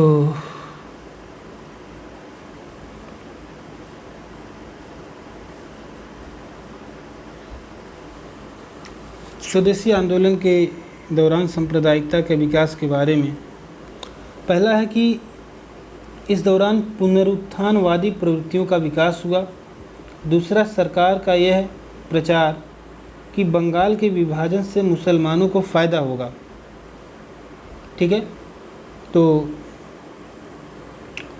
ये दोनों ही कथन सही है। ठीक है, पुनरुत्थानवादियों की प्रवृत्तियों का भी विकास हुआ था और सरकार का यह प्रचार कि बंगाल के विभाजन से मुसलमानों को फ़ायदा होगा, यह भी सही है। तो ब्रिटिश सरकार ने प्रचार किया था, क्योंकि ब्रिटिश सरकार का उद्देश्य ही था कि वो जो है सांप्रदायिकता का विकास करे और फूट डाले और राज करे। बंगाल विभाजन लॉर्ड कर्जन ने ही किया था, तो जो विभाजन होते थे उसका फ़ायदा का प्रचार करना सरकार का कार्य ही था। तो ये प्रश्न कॉमन सेंस है। तो 1 और 2 दोनों कथन सही है, ऑप्शन नंबर सी सही हो जाएगा। अब देखिए कुछ इससे जुड़े तथ्य को भी हम देख लेते हैं, कुछ व्याख्या को देख लेते हैं, बहुत इम्पॉर्टेंट है। देखिए स्वदेशी आंदोलन के दौरान पुनरुत्थानवादी प्रवृत्तियों का प्रसार हुआ, जैसे मुस्लिम लीग का गठन होना सबसे बड़ा उदाहरण है पुनरुत्थानवादी प्रवृत्ति का। सरकार ने प्रचार किया कि बंगाल के विभाजन से मुसलमानों को फ़ायदा होगा। सांप्रदायिक दंगे भड़काना, स्वदेशी आंदोलन के दौर में पूर्वी बंगाल में कई सांप्रदायिक दंगे हुए जिन्होंने अलगाववाद में योगदान किया। ठीक है, तो ये कुछ बातें हैं। चलिए अगले हम सवाल पर चलते हैं। गांधी वर्सेज लेनिन पुस्तक के लेखक के बारे में पूछा दोस्तों। गांधी वर्सेज लेनिन पुस्तक के लेखक के बारे में वीरेंद्र चट्टोपाध्याय, भूपेंद्र नाथ दत्त, श्रीपद अमृत डांगे या एम.एन. राय। तो दोस्तों इसके जो लेखक हैं श्रीपद अमृत डांगे। अब देखिए कुछ अमृत डांगे का कहाँ से संबंध था, कैसे किससे जुड़े थे, थोड़ा इसके बारे में जानते हैं। देखिए महात्मा गांधी जब द्वारा असहयोग आंदोलन स्थगित किया गया, उसके बाद कुछ समर्थक मार्क्सवाद की ओर मुड़ गए। गांधी जी के कुछ समर्थक मार्क्सवाद की ओर मुड़ गए। बम्बई में श्रीपद अमृत डांगे द्वारा एक कम्युनिस्ट ग्रुप को संगठित किया गया था। तो ये थे डांगे साहब। जब गांधी जी ने असहयोग आंदोलन शुरू किया तब डांगे अपनी पढ़ाई छोड़कर उसमें शामिल हो गए थे। असहयोग आंदोलन के स्थगित होने के तुरंत बाद ये कम्युनिस्ट विचारधारा से प्रभावित हुए। 1921 में उन्होंने गांधी वर्सेज लेनिन नामक एक पुस्तक का प्रकाशन कर दिया। तो गांधी वर्सेस लेनिन, गांधी का लेनिन से तुलना कर दिया, अपनी एक पुस्तक बना लिख दी, श्रीपद अमृत डांगे। ठीक है, तो ये कुछ बातें हैं और चलती आगे देखते हैं। अब इससे देखिए पता चलता है दोस्तों एक बात और, कि किताबों उनके लेखकों के बारे में पूछता है तो ये आपकी रिस्पॉन्सिबिलिटी है, क्योंकि हम जितना एक्सप्लेनेशन कर रहे हैं काफ़ी समय वैसे हो जा रहा है, लगभग देखिए 1 घंटे हो गए और हमने कोई भी व्यर्थ समय नहीं लगाया है जब से मैं यहाँ पे एक्सप्लेन कर रहा हूँ। ठीक है, तो अगर इसके बाद भी कोई चीज़ मैं आपसे कहता हूँ कि आप स्वयं से देखें तो ज़रूर आप उसे देखें, बहुत ही ज़्यादा फ़ायदेमंद होगा। तो किताबों और उनके लेखकों के नाम देख लीजिए, इतिहास से जुड़े क्या क्या किताबें थी। अगला है अहमदाबाद टेक्सटाइल लेबर एसोसिएशन की स्थापना किसने की थी? तो अहमदाबाद टेक्सटाइल लेबर एसोसिएशन की स्थापना किसने की थी? सरदार पटेल, गांधी जी, एम एन राय या भीमराव अम्बेडकर? तो ये गांधी जी ने स्थापना की थी अहमदाबाद टेक्सटाइल एसोसिएशन। गांधी जी ने 1918 में अहमदाबाद टेक्सटाइल लेबर एसोसिएशन की स्थापना की, जो संभवतः उस समय की सबसे बड़ी ट्रेड यूनियन थी, जिसकी सदस्यता सूची 14,000 मजदूरों की थी। टेक्सटाइल लेबर एसोसिएशन ने 1918 ईस्वी में एक विवाद के दौरान मजदूरी में 27.5% बढ़ोतरी कराई थी। ठीक है, तो ये है, इसकी स्थापना किसने की थी? गांधी जी ने की थी। अगला है गुरुवायूर सत्याग्रह का संबंध किससे है? किसान आंदोलन से, मंदिर प्रवेश आंदोलन से, जनजातीय आंदोलन से या गुरुद्वारा सुधार आंदोलन से? तो दोस्तों ये है मंदिर प्रवेश आंदोलन से। गुरुवायूर सत्याग्रह दलितों और पिछड़ों के सामाजिक व आर्थिक उत्थान के लिए 1924 में संघर्ष हुआ। ठीक है, 1924 के बाद भी संघर्ष चलता रहा, गांधी जी के रचनात्मक कार्यों का एक हिस्सा था। और केरल के प्रसिद्ध कमेटी ने 1931 को गुरुवायूर में मंदिर में प्रवेश सत्याग्रह आरंभ करने का फैसला लिया। तो ये जो मंदिर प्रवेश है इससे संबंधित है। गुरुवायूर सत्याग्रह किस राज्य से है? केरल से है दोस्तों, केरल से। इसके सहयोगी थे आपके महात्मा गांधी जी। ठीक है, तो ये याद रखिए, दलितों को मंदिर में प्रवेश कराना इसका उद्देश्य था, दलितों पिछड़ों को। अगला प्रश्न है गांधी इरविन समझौते के बारे में कौन सा कथन सही नहीं है? दोस्तों कई बार पूछा जाता है कि गांधी इरविन समझौता कब हुआ था। तो 5 मार्च 1931 को गांधी इरविन समझौता पर हस्ताक्षर किया गया था और उसकी कुछ शर्तें थी, अभी हम उसको बारे में बात करेंगे। पहले इसके हम कुछ ये जो हमारा प्रश्न उसको देख लेते। कह रहे हैं इसके बारे में कौन सा कथन सही नहीं है? तो इसका मतलब 4 में से 3 कथन तो सही हैं। ठीक, तो देखते हैं कौन कौन से सही हैं। पहला, तटवर्ती गाँव को अपने उपयोग के लिए नमक बनाने का अधिकार दिया जाएगा। तो ये तो सही है दोस्तों, गांधी जी ने कहा था कि अगर ऐसा आप कर देंगे तो मैं जो नमक सत्याग्रह जो हमारा है उसको मैं नहीं करूँगा।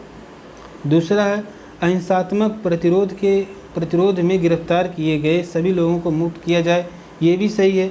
तो इसमें जो समझौता हुआ था हिंसात्मक प्रतिरोध में अगर गिरफ्तार किए गए लोगों को मुक्त करने की बात करते अगर गांधी जी, तो शायद भगत सिंह को बचा ले जाते, फांसी नहीं हो पाती।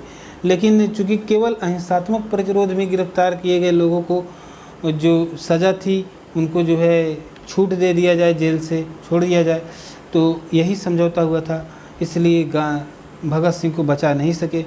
ठीक है, तो पहला कथन सही है, दूसरा भी सही है। तीसरा, शांतिपूर्ण और गैर आक्रामक धरने का अधिकार दिया जाएगा। ठीक है, तो ये शांतिपूर्ण तरीके से धरना दे सकते हैं, विरोध कर सकते हैं, तो ये भी सही है। अगला है पहला 3 कथन तो सही हो गया, तो कौन सा सही नहीं है? तो डी होना चाहिए। देखिए अगला क्या कहता है कि अधिग्रहित भूमि जिसे बेचा जा चुका है किसानों को लौटा दी जाएंगी, ऐसी कोई जो है वो नहीं हुई थी। ठीक है, तो बल्कि अधिग्रहण की गई वो सारी भूमि जिसे अभी बेचा नहीं गया है वो किसानों को लौटा दी जाएगी।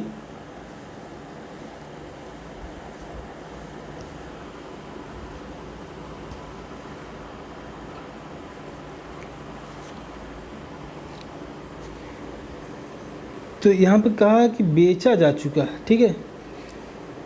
अगर जो चीज़ें बेची नहीं जा गई हैं उसे भले किसानों को लौटा दे। जो समझौता हुआ था वो कहा था अधिग्रहित भूमि, यानी जिसको अंग्रेज़ों ने अधिग्रहित कर लिया, अपने अंडर में ले लिया है और उसको किसी को बेचा नहीं है, किसी कंपनी को नहीं दिया है, ठीक है, बेचा नहीं है तो किसानों को लौटा देंगे, ये गांधी जी ने समझौता कर लिया था। लेकिन अगर बेच दिए हैं तब कहाँ से लौटाएंगे? तो ऑप्शन नंबर डी गलत है।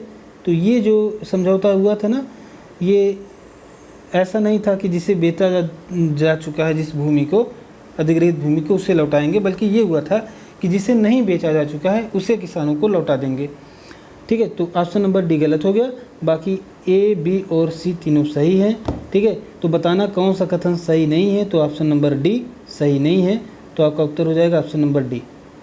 चलिए आगे बढ़ते हैं दोस्तों। निम्नलिखित में से कौन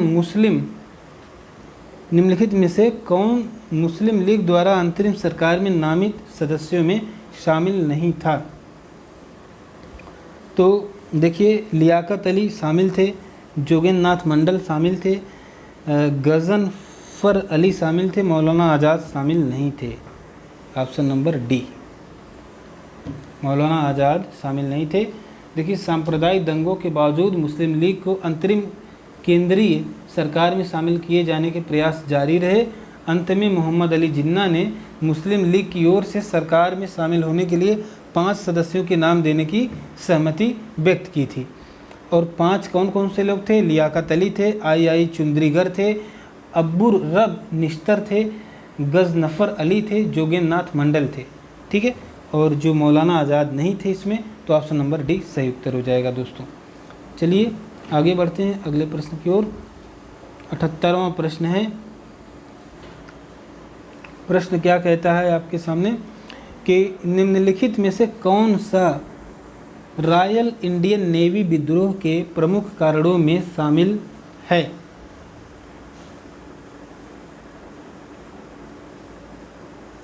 देखिए, निम्नलिखित में से कौन सा रॉयल इंडियन नेवी विद्रोह के प्रमुख कारणों में शामिल है? पहला, भारत छोड़ो आंदोलन का प्रभाव, भारतीय सैनिकों के साथ भेदभाव, द्वितीय विश्व युद्ध में भागीदारी, या भारत में सांप्रदायिक हिंसा। रॉयल इंडियन नेवी विद्रोह, तो ये विद्रोह कब हुआ था? 18 फरवरी 1946 में हुआ था। यद्यपि ये बम्बई से आरंभ हुआ, किंतु कराची से लेकर कलकत्ता तक पूरे ब्रिटिश भारत में इससे भरपूर सपोर्ट मिल गया। यह विद्रोह HMIS तलवार के सैनिकों ने खराब भोजन और नस्ली भेदभाव के विरुद्ध भूख हड़ताल द्वारा शुरू किया। नाविकों की कुछ मांगें थीं, जैसे बेहतर खाना मिलना चाहिए, भारतीय और अंग्रेजी सैनिक के लिए समान वेतन मिलना चाहिए, ठीक है। तो ये आर्थिक शोषण हो रहा था दोस्तों, भारतीय और अंग्रेजी सैनिकों में भेदभाव किया जाता था।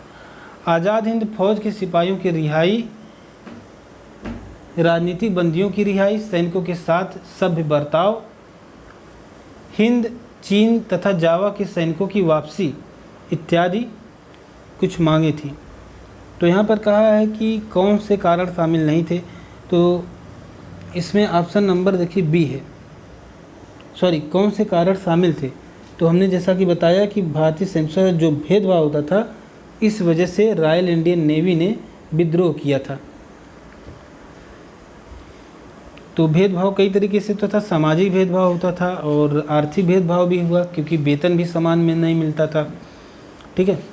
चलिए आगे बढ़ते हैं। अगला प्रश्न है, हिंदुस्तान रिपब्लिकन एसोसिएशन की स्थापना किसने की थी? देखिए, लाला लाजपत राय, रास बिहारी बोस, राम प्रसाद बिस्मिल या सूर्यसेन। तो हिंदुस्तान रिपब्लिकन एसोसिएशन भारत में ब्रिटिश औपनिवेशिक शासन के विरुद्ध लड़ने के लिए राम प्रसाद बिस्मिल और उनके सहयोगियों द्वारा स्थापित की गई एक क्रांतिकारी पार्टी थी। काकोरी ट्रेन डकैती इसके शुरुआती प्रयासों में सबसे बड़ी थी, ठीक है। तो काकोरी कांड जो था वो हिंदुस्तान रिपब्लिकन एसोसिएशन के लोगों ने किया था, तो राम प्रसाद बिस्मिल इन्होंने इसकी स्थापना की थी, ठीक है। चलिए आगे बढ़ते हैं अगले प्रश्न की ओर। देखिए 80 प्रश्न नंबर 80 क्या कह रहा है। इस प्रश्न में 2 वक्तव्य हैं, कथन एक तथा दूसरे को कारण। कहा गया है। इन दोनों वक्तव्यों को पढ़ करके कूट का प्रयोग कर सही उत्तर चुनना है।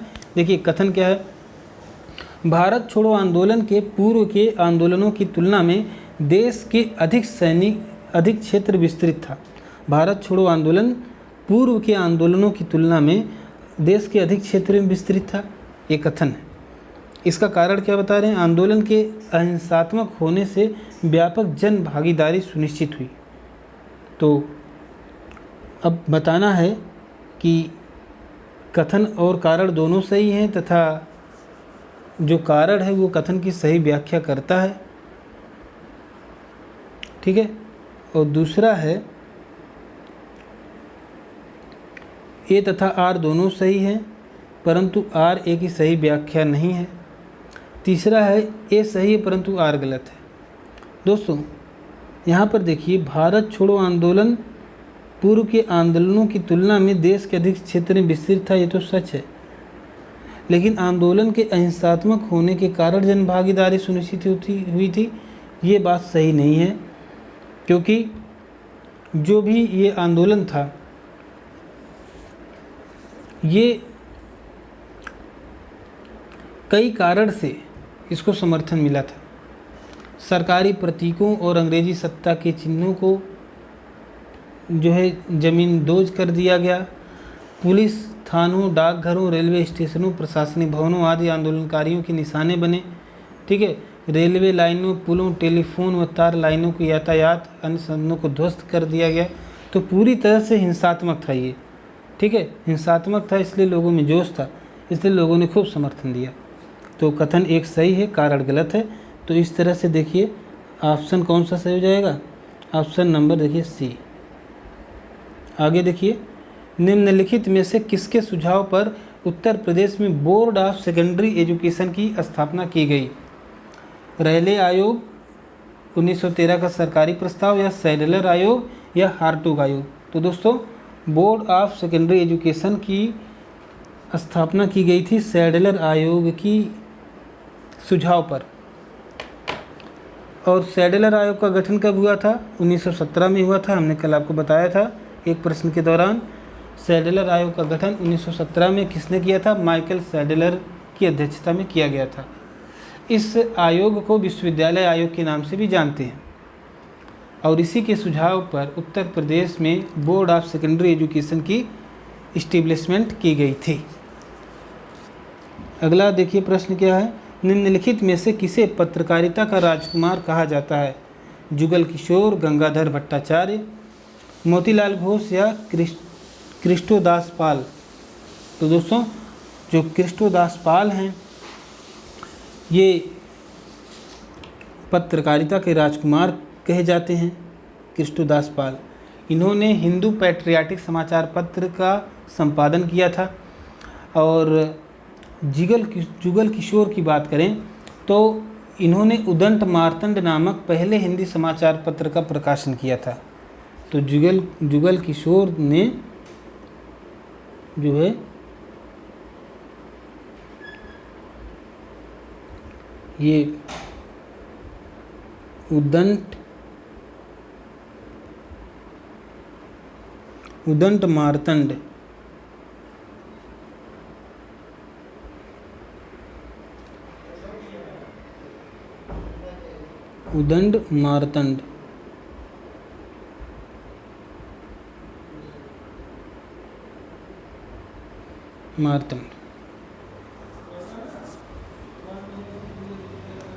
और ये उदंत मार्तंड पहला हिंदी समाचार पत्र था, तो जुगल किशोर ने किया था। लेकिन कृष्णोदास पाल ने हिंदू पैट्रियोटिक समाचार पत्र का हिंदू पैट्रियाटिक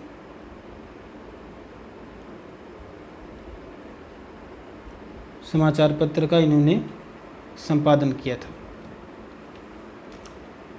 मोतीलाल घोष किससे जुड़े थे, अमृत बाजार पत्रिका से जुड़े थे मोतीलाल घोष। तो इस तरह से अभी जैसा कि हम यहाँ बता दे रहे हैं आपको, अमृत बाजार पत्रिका ABP इसी को बोलते हैं, ABP अमृत बाजार पत्रिका, इससे मोतीलाल घोष जुड़े थे। तो दोस्तों ये मिलाने के लिए भी आ सकता है, इसमें स्पष्ट पूछ लिया है कि पत्रकारिता का राजकुमार किसे कहते हैं, तो आपने बता दिया कृष्णदास पाल। हो सकता है इस तरह से मिलाने के लिए दे दे, एक तरफ लेखकों के नाम या संपादकों के नाम और एक तरफ जो है इनकी पत्रिकाओं का नाम जिनसे ये जुड़े हुए थे। तो इस तरह से प्रश्न बन सकते हैं। चलिए देखते हैं अगले प्रश्न की ओर। देखिए 82 में प्रश्न हो गया, अगले पेज पे चलते हैं। ये देखिए 83। देखिए इससे मिलान करने वाले बहुत प्रश्न आते हैं, लगभग हर टॉपिक से आते हैं, ठीक है। तो 83वां प्रश्न क्या कह रहा है, देखिए युग्मों पर विचार कीजिए और कहा है कि कौन से सही सुमेलित हैं, बताना है कौन से सही सुमेलित हैं। देखिए कलकत्ता मदरसा, तो कलकत्ता मदरसा देखिए जोनाथ डंकन लिखा हुआ है, जबकि कलकत्ता मदरसा की स्थापना 1781 में वारेन हेस्टिंग के द्वारा की गई थी, ठीक है। तो पहला तो गलत हो गया, ठीक है, ये मिलान गलत है। कलकत्ता मदरसा जो है स्थापना वारेन हेस्टिंग के कार्यकाल में हुआ था, उन्होंने किया था। और कलकत्ता मदरसे में क्या क्या चीज़ें होती थी, फ़ारसी और अरबी का स्टडी किया जाता था। और लॉर्ड वेलेस्ली की बात करें तो इन्होंने असैनिक अधिकारियों की शिक्षा के लिए फोर्ट विलियम कॉलेज की स्थापना की थी। कब? सन 1800 में, ठीक है। तो फोर्ट विलियम कॉलेज की स्थापना लॉर्ड वेलेस्ली ने की थी, ये बात सच है। तो ऑप्शन नंबर 2 सही है। तीसरा है संस्कृत कॉलेज के बारे में, तो संस्कृत कॉलेज की जो स्थापना की थी जोनाथ डंकन ने की थी, ये वारेन हेस्टिंग ने नहीं की थी, जोनाथ डंकन ने की थी ये।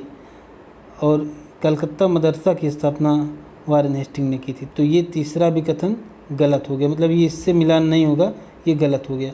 संस्कृत कॉलेज की स्थापना जोनाथ डंकन ने की थी।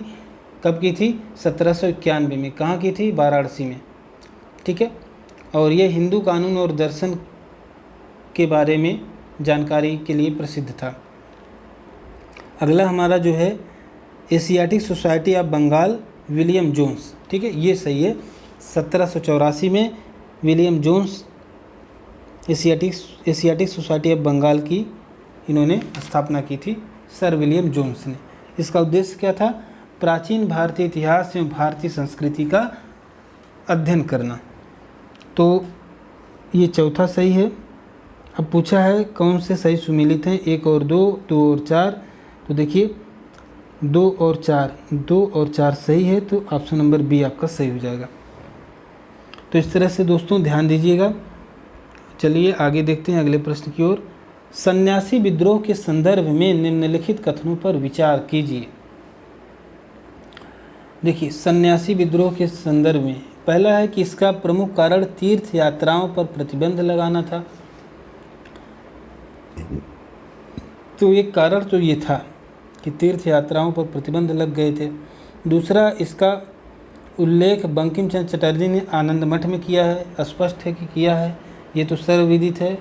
अगर आप तैयारी कर रहे हैं आपको पता होना चाहिए कि बंकिम चंद्र चटर्जी ने आनंद मठ में सन्यासी विद्रोह के बारे में जो है वर्णन किया है। और तीसरा है कि इस विद्रोह का दमन लॉर्ड कॉर्नवालिस ने किया। तो दोस्तों ये सही नहीं है, इस विद्रोह का जो है दमन वारेन हेस्टिंग ने किया था, ठीक है। तो कथन 3 जो है गलत है, पहला और दूसरा सही है। कहा कि कौन से कथन सही हैं, तो 1 और 2 सही हैं, ऑप्शन ए 1 और 2। चलिए आगे बढ़ते हैं दोस्तों। सन्यासी विद्रोह के बारे में थोड़ी सी बता दें कि जो तीर्थ स्थलों पर जो प्रतिबंध लगे थे, इससे सन्यासी बहुत ही नाराज़ हो गए और उन्होंने विद्रोह किया था। सन्यासियों ने जनता के साथ मिलकर अंग्रेजी कोठियों पर धावा बोला और खजानों को लूटा था, ये बात है। इसका जिक्र आपके आनंद मठ में आता है, जो कि बंकिम चंद्र चटर्जी ने लिखा है, ठीक है। और इसका दमन किया था वारेन हेस्टिंग्स ने। चलिए आगे बढ़ते हैं। अगला प्रश्न है, देखिए अब देखिए समाचार पत्र और संपादक। हमने थोड़ी देर पहले आपसे कहा था कि इस तरह से पत्रिकाओं से या जो भी लेखक हैं या जो भी संपादक हैं या जो भी संस्थापक हैं उनको मिलान करने को आ सकता है। तो देखिए यहाँ पर आ भी गया और कहा कि निम्नलिखित युग्मों पर विचार कीजिए और कौन से इसमें सही हैं। ठीक है, तो पहला युग्म है अमृत बाजार पत्रिका मोतीलाल घोष, और दूसरा है बंगवासी सुरेंद्र नाथ बनर्जी, तीसरा है संजीवनी कृष्ण कुमार मित्र और चौथा है कवि विचन सुधा बाल मुकुंद गुप्त। तो दोस्तों अमृत बाजार पत्रिका, इसके संपादकों में मोतीलाल घोष भी थे। ठीक है, मोतीलाल घोष और शिशिर कुमार घोष, ये दोनों इसके संपादक थे। इसका प्रकाशन कलकत्ता से बंगला और अंग्रेजी भाषा में किया जाता था। ठीक है, बंगवासी की बात करें तो बंगवासी कलकत्ता से बंगला में प्रकाशित होता था और इसके संपादक कौन थे? जोगिंदर नाथ बोस थे, सुरेंद्र नाथ बनर्जी नहीं थे। ठीक है, तो ये जो मिलान है गलत हो गया दूसरा। तीसरा संजीवनी के संपादक थे कृष्ण कुमार मित्र और बंगाल विभाजन के बाद स्वदेशी आंदोलन के प्रसार में इसकी बहुत ही महत्वपूर्ण भूमिका थी संजीवनी। और कवि विचन सुधा का प्रकाशन भारतेंदु हरिश्चंद्र ने किया था, बाल मुकुंद ने नहीं किया था, ये गलत है। तो कवि विचन सुधा का जो प्रकाशन किया था किसने किया था? भारतेंदु हरिश्चंद्र ने किया था। और भारत मित्र का संपादन बाल मुकुंद गुप्त ने किया था। तो किससे जुड़े थे? भारत मित्र से जुड़े थे, भारत मित्र से जुड़े थे बाल मुकुंद, और कवि विचन सुधा जो है भारतेंदु हरिश्चंद्र। अब पूछा है कि कौन से युग में सही सुमेलित हैं। तो देखिए अमृत बाजार पत्रिका मोतीलाल घोष और संजीवनी कृष्ण कुमार मित्र, ये दो सही हैं। पहला और तीसरा सही है। तो देखिए इसमें से पहला और तीसरा देखिए ऑप्शन ए में है, तो ऑप्शन ए सही है। ठीक है, तो इस तरह से दोस्तों आता है। अच्छा, पिछले जो हमारे प्रश्न था, हमने अमृत बाजार पत्रिका के बारे में जो बताया था उसमें क्या बताया था आपको, ये देखिए कहाँ है अमृत बाजार पत्रिका, ये देखिए मोतीलाल घोष का नाम हमने बताया था। ठीक है, और यहाँ पर हमने क्या बताया, यहाँ पर भी मोतीलाल घोष का नाम संयोग से दिया है, लेकिन अगर यहाँ पर जो है शिशिर कुमार घोष भी दे देता तब भी हम उसको सही मान लेते। शिशिर कुमार घोष से मिलान हुआ होता तब भी सही था। तो दोनों इसके संपादक थे। चलिए आगे बढ़ते हैं। अगला प्रश्न है, निम्नलिखित में से किसने बम्बई में प्रथम महिला विश्वविद्यालय की स्थापना की थी? बहुत ही अच्छा क्वेश्चन है। तो यहाँ पर देखिए ज्योतिबा फूले, महागोविंद रानाडे, गोपाल हरि देशमुख, D.K. कर्वे। तो दोस्तों इसमें से कोई ऐसा व्यक्ति या नेता नहीं है जिसने महिला शिक्षा की वकालत न की हो, लेकिन D.K. कर्वे ऐसे समाज सुधारक थे जिन्होंने महिला शिक्षा एवं विधवा विवाह के क्षेत्र में बहुत ही महत्वपूर्ण प्रयास किया था। 1906 में बम्बई में पहला महिला विश्वविद्यालय स्थापना करने का श्रेय D.K. कर्वे जी को जाता है। तो ऑप्शन नंबर डी सही है, D.K. कर्वे।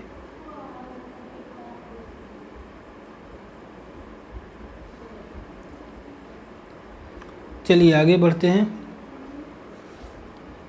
अगले प्रश्न की ओर। 87 यहाँ पर देखिए तत्वबोधिनी सभा, आर्य समाज, प्रार्थना समाज, शारदा सदन। अब देखिए कुछ चीज़ें शायद हम डिस्कस कर चुके हैं आपके सामने, जैसा कि यहाँ पे लिखा है तत्वबोधिनी सभा से कौन संबंधित है। ठीक है, फिर आर्य समाज से, फिर प्रार्थना समाज से, फिर शारदा सदन से। अब देखिए आर्य समाज युग्मों पर विचार करना है। तो तत्वबोधिनी सभा की बात है तो ये तो देवेंद्र नाथ टैगोर इससे जुड़े थे, राजा राम मोहन राय तो थे नहीं इसके संस्थापक, तो पहला तो गलत हो गया, ये इससे सुमेलित नहीं है। दूसरा आर्य समाज स्वामी दयानंद सरस्वती, ये बिल्कुल सही है, बम्बई में इन्होंने आर्य समाज की स्थापना की थी। प्रार्थना समाज आत्माराम पांडुरंग थे, तो ये भी गलत है। ठीक है, अगला है शारदा सदन।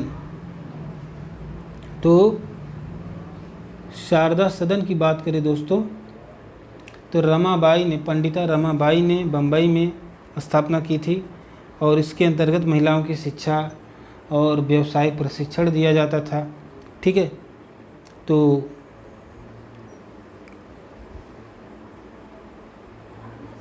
इसमें जो है ये भी गलत है। प्रार्थना समाज से दोस्तों, प्रार्थना समाज देखिए देवेंद्रनाथ टैगोर जुड़े थे, लेकिन इसके संस्थापक में महागोविंद रानाडे का नाम आता है, तो ये तीसरा कथन सही है। ठीक है, तो तत्वबोधिनी सभा जैसा कि मतलब देवेंद्रनाथ ठाकुर थे ने किया था, बाद में ही मतलब कि ये उसके बाद आर्य समाज की स्थापना 1875 में हुआ बम्बई में, स्वामी दयानंद सरस्वती ने किया। ठीक है, प्राचीन वैदिक धर्म की शुद्ध रूप से स्थापना करना था इसका उद्देश्य। 1867 में केशव चंद्र सेन की प्रेरणा से महागोविंद रानाडे ने प्रार्थना समाज की स्थापना की थी और उसने जात प्रथा के विरोध में, विधवा विवाह, स्त्री शिक्षा आदि में काम किया था। तो ये सही है, प्रार्थना समाज महागोविंद रानाडे सही है। और शारदा सदन जो कि लिखा है, तो इसकी स्थापना 1889 में पंडिता रमाबाई ने की थी।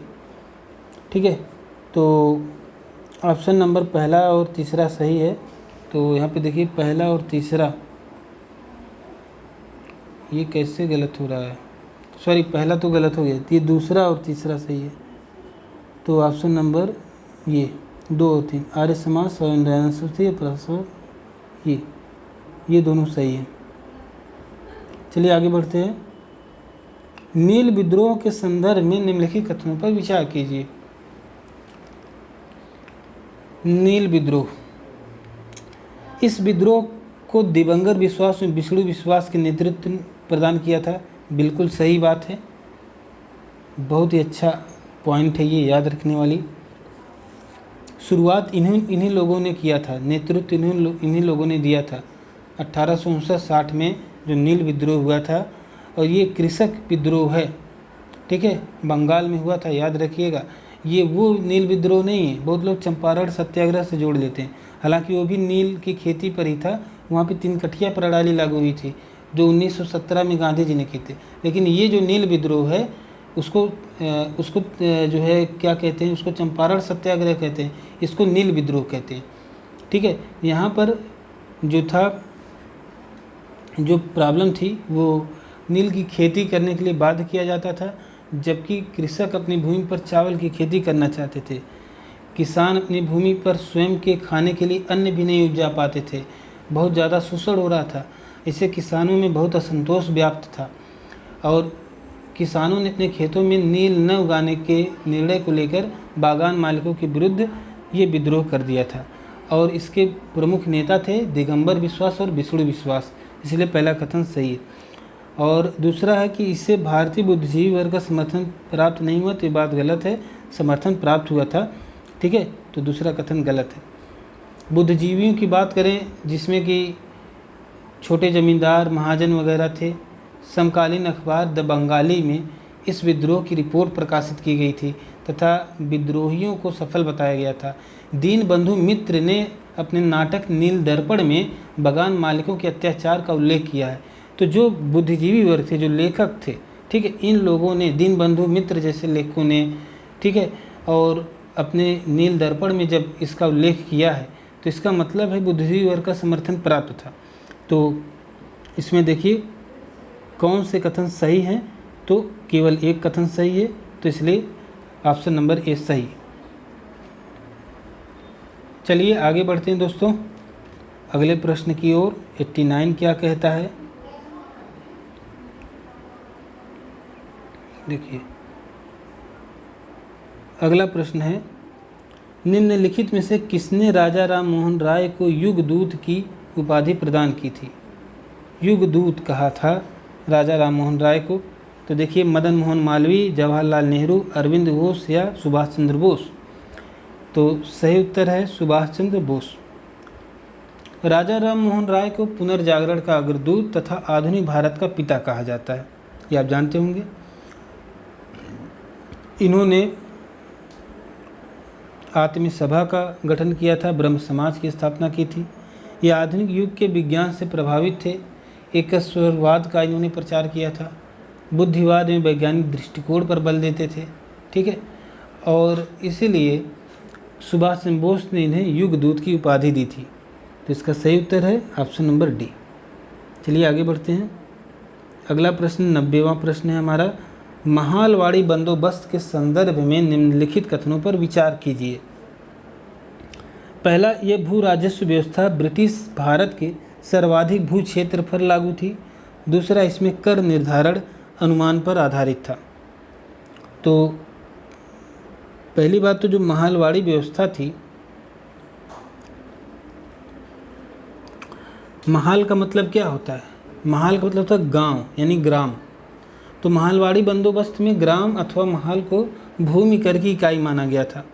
इसमें भू राजस्व का निर्धारण समूचे ग्राम के उत्पादन के आधार पर किया जाता था। पूरे गांव का कितना उत्पादन हुआ उसका एवरेज निकाल लिया जाता था, उसके आधार पर टैक्स लेते थे।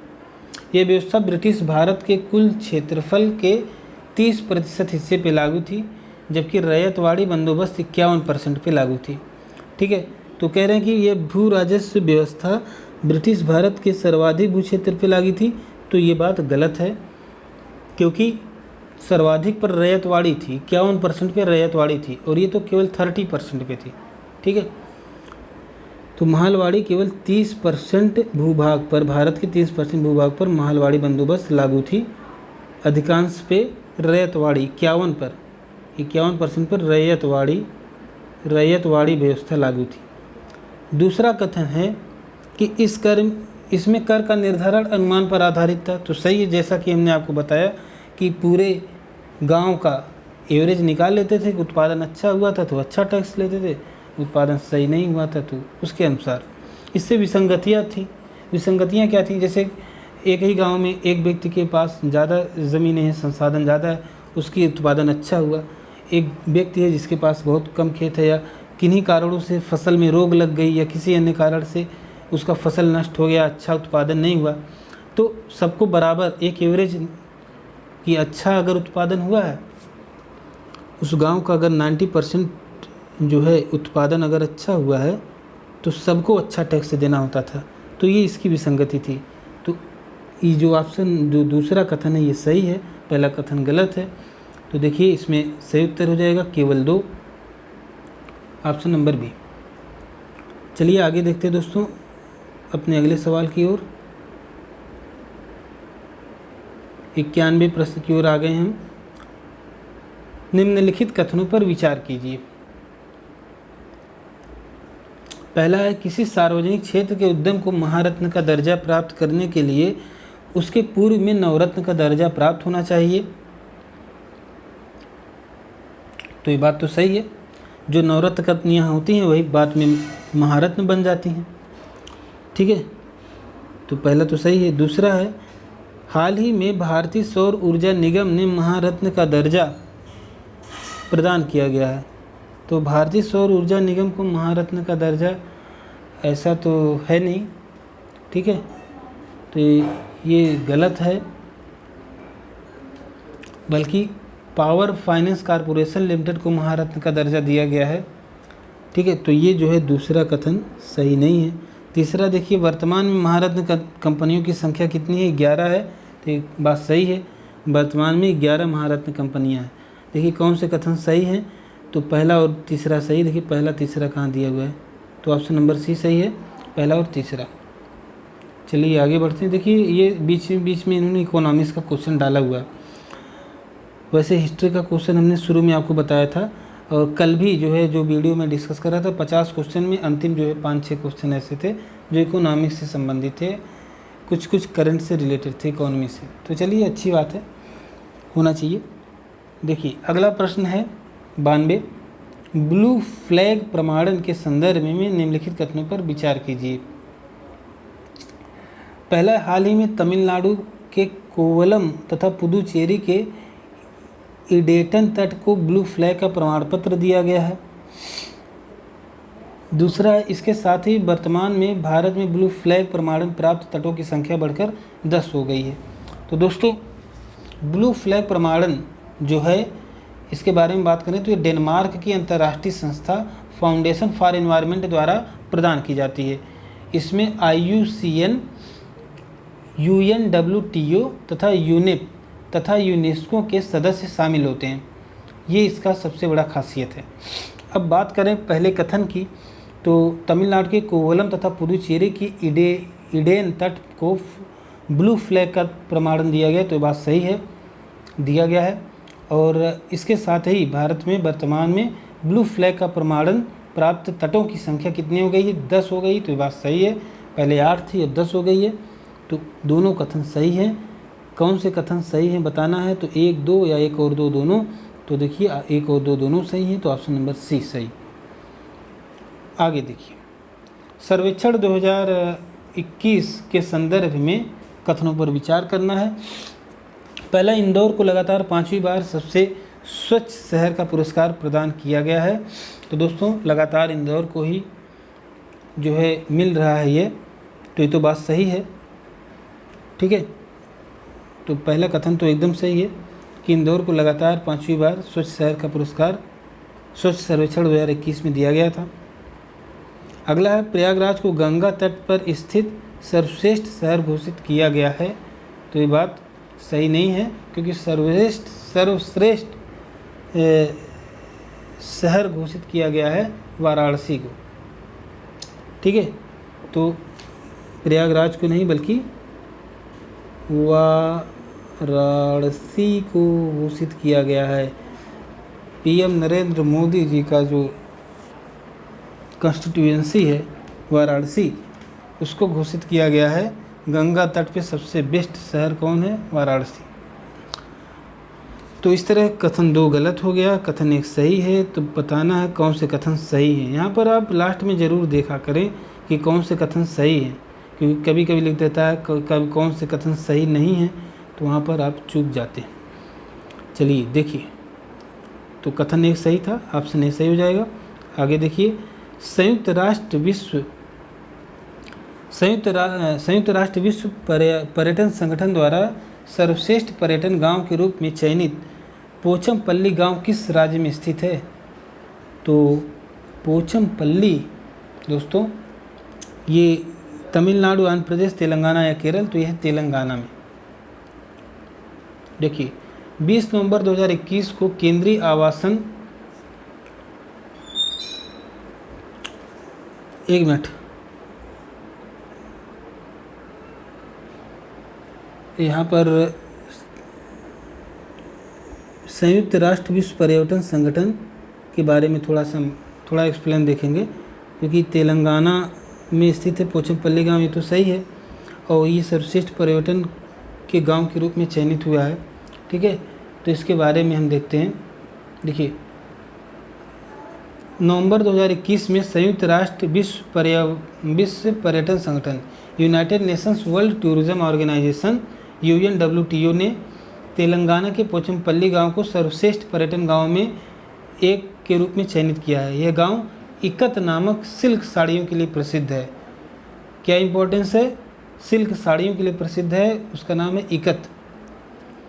इस गांव का ऐतिहासिक महत्व भी है, क्योंकि विनोबा भावे द्वारा भूदान आंदोलन की शुरुआत यहीं से की गई थी। तो जो पोचमपल्ली गांव है, यहीं से विनोबा भावे ने भूदान आंदोलन शुरू किया था। ये है कहाँ पर? तेलंगाना में। चलिए दोस्तों, आगे बढ़ते हैं अगले प्रश्न की ओर। अगला प्रश्न 95, पूर्वांचल एक्सप्रेसवे के संदर्भ में निम्नलिखित कथनों पर विचार कीजिए। इस एक्सप्रेसवे की कुल लंबाई 351 किलोमीटर है। पहली बात तो देखिए 341 किलोमीटर है, ठीक है, तो पहला कथन तो गलत हो गया। दूसरा है, ये सुल्तानपुर ज़िले से उत्तर प्रदेश बिहार की सीमा पर स्थित गाजीपुर ज़िले तक विस्तृत है। तो ये जो है सुल्तानपुर ज़िले से उत्तर प्रदेश से बिहार की सीमा पर स्थित गाजीपुर तक है। तो ये बात सही है, सुल्तानपुर से ही प्रधानमंत्री ने इसका जो है उद्घाटन किया था। तो सुल्तानपुर से लेकर के जाता है आपका कहाँ तक, गाजीपुर ज़िले तक। तो ये तो सही है। ये एक्सप्रेसवे 6 लेन चौड़ा है और इसे भविष्य में 8 लेन तक बढ़ाया जा सकता है, ये भी सही है। 6 लेन एक्सपेंडेबल टू 8th लेन।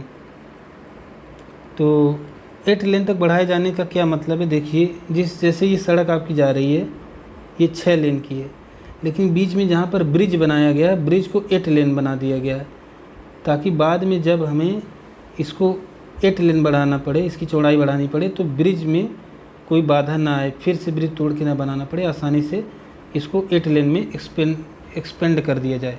तो ये होता है 6 लेन एक्सपेंडेबल टू 8th लेन। तो दूसरा तीसरा कथन सही है। तो ऑप्शन नंबर देखिए ए में दिख रहा है दूसरा और तीसरा ऑप्शन, ठीक है। तो ऑप्शन नंबर ए सही हो जाएगा। कुछ और बातें, जैसे कि प्रधानमंत्री ने ही इसका उद्घाटन किया है अभी हाल ही में 16 नवंबर 2021 को, और इसका जो है इसका शुरुआत में जो लोकार्पण होता है वो कहाँ से किया था, तो आजमगढ़ में किया था। प्रधानमंत्री नरेंद्र मोदी ने आजमगढ़ में इसका लोकार्पण किया था और उद्घाटन किया है,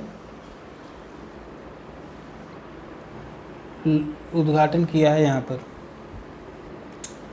शिलान्यास किया था आजमगढ़ में और लोकार्पण किया सुल्तानपुर में। तो ये बात ध्यान रखिएगा। और 341 किलोमीटर इसकी लंबाई है और उत्तर प्रदेश के लखनऊ ज़िले के चौंदसराय गांव से प्रारंभ होकर बिहार की सीमा पर गाजीपुर ज़िले में स्थित हैदरिया गांव में समाप्त होती है, ठीक।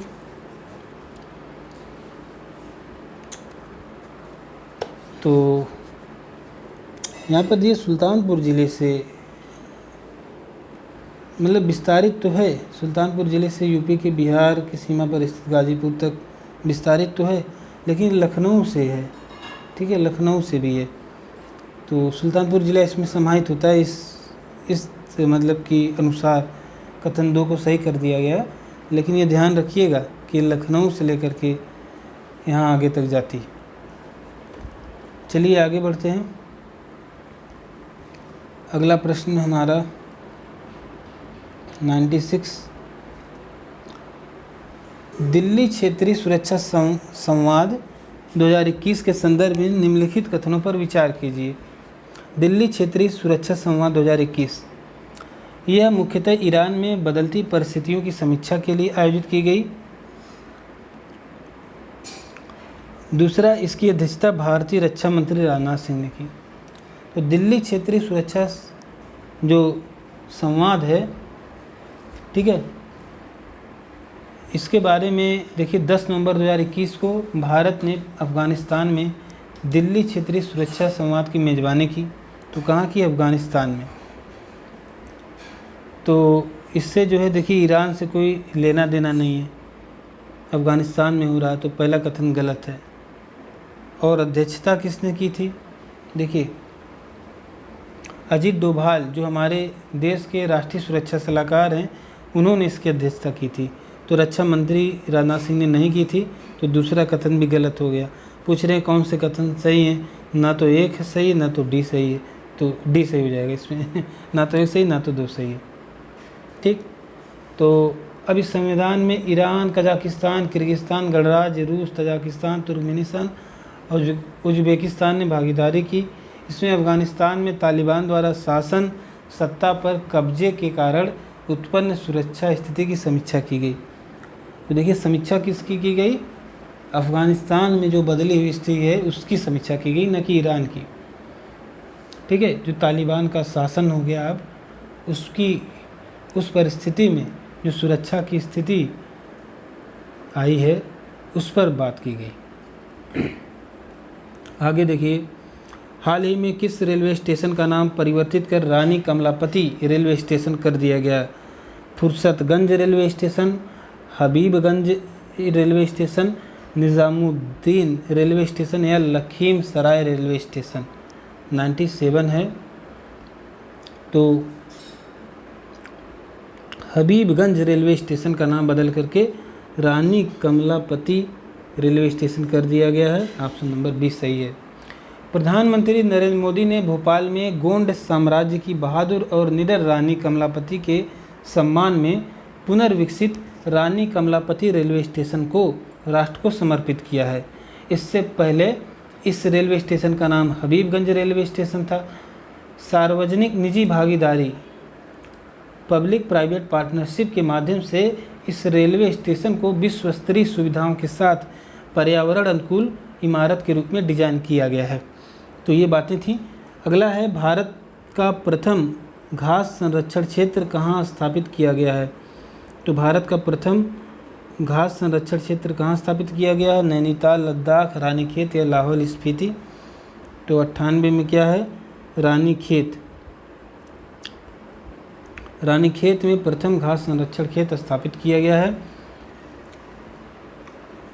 भारत के पहले घास संरक्षण क्षेत्र का शुभारंभ अल्मोड़ा जिले के रानीखेत में किया गया है। ठीक है।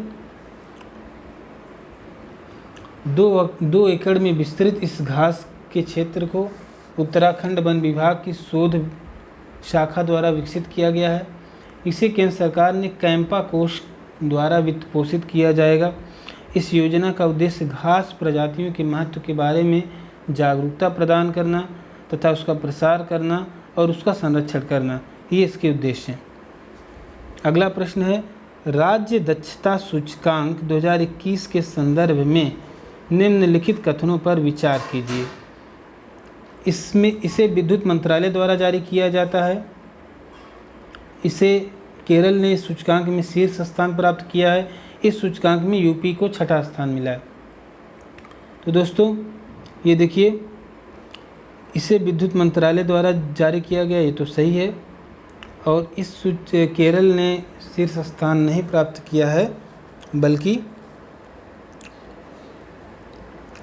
शीर्ष स्थान कर्नाटक को मिला है।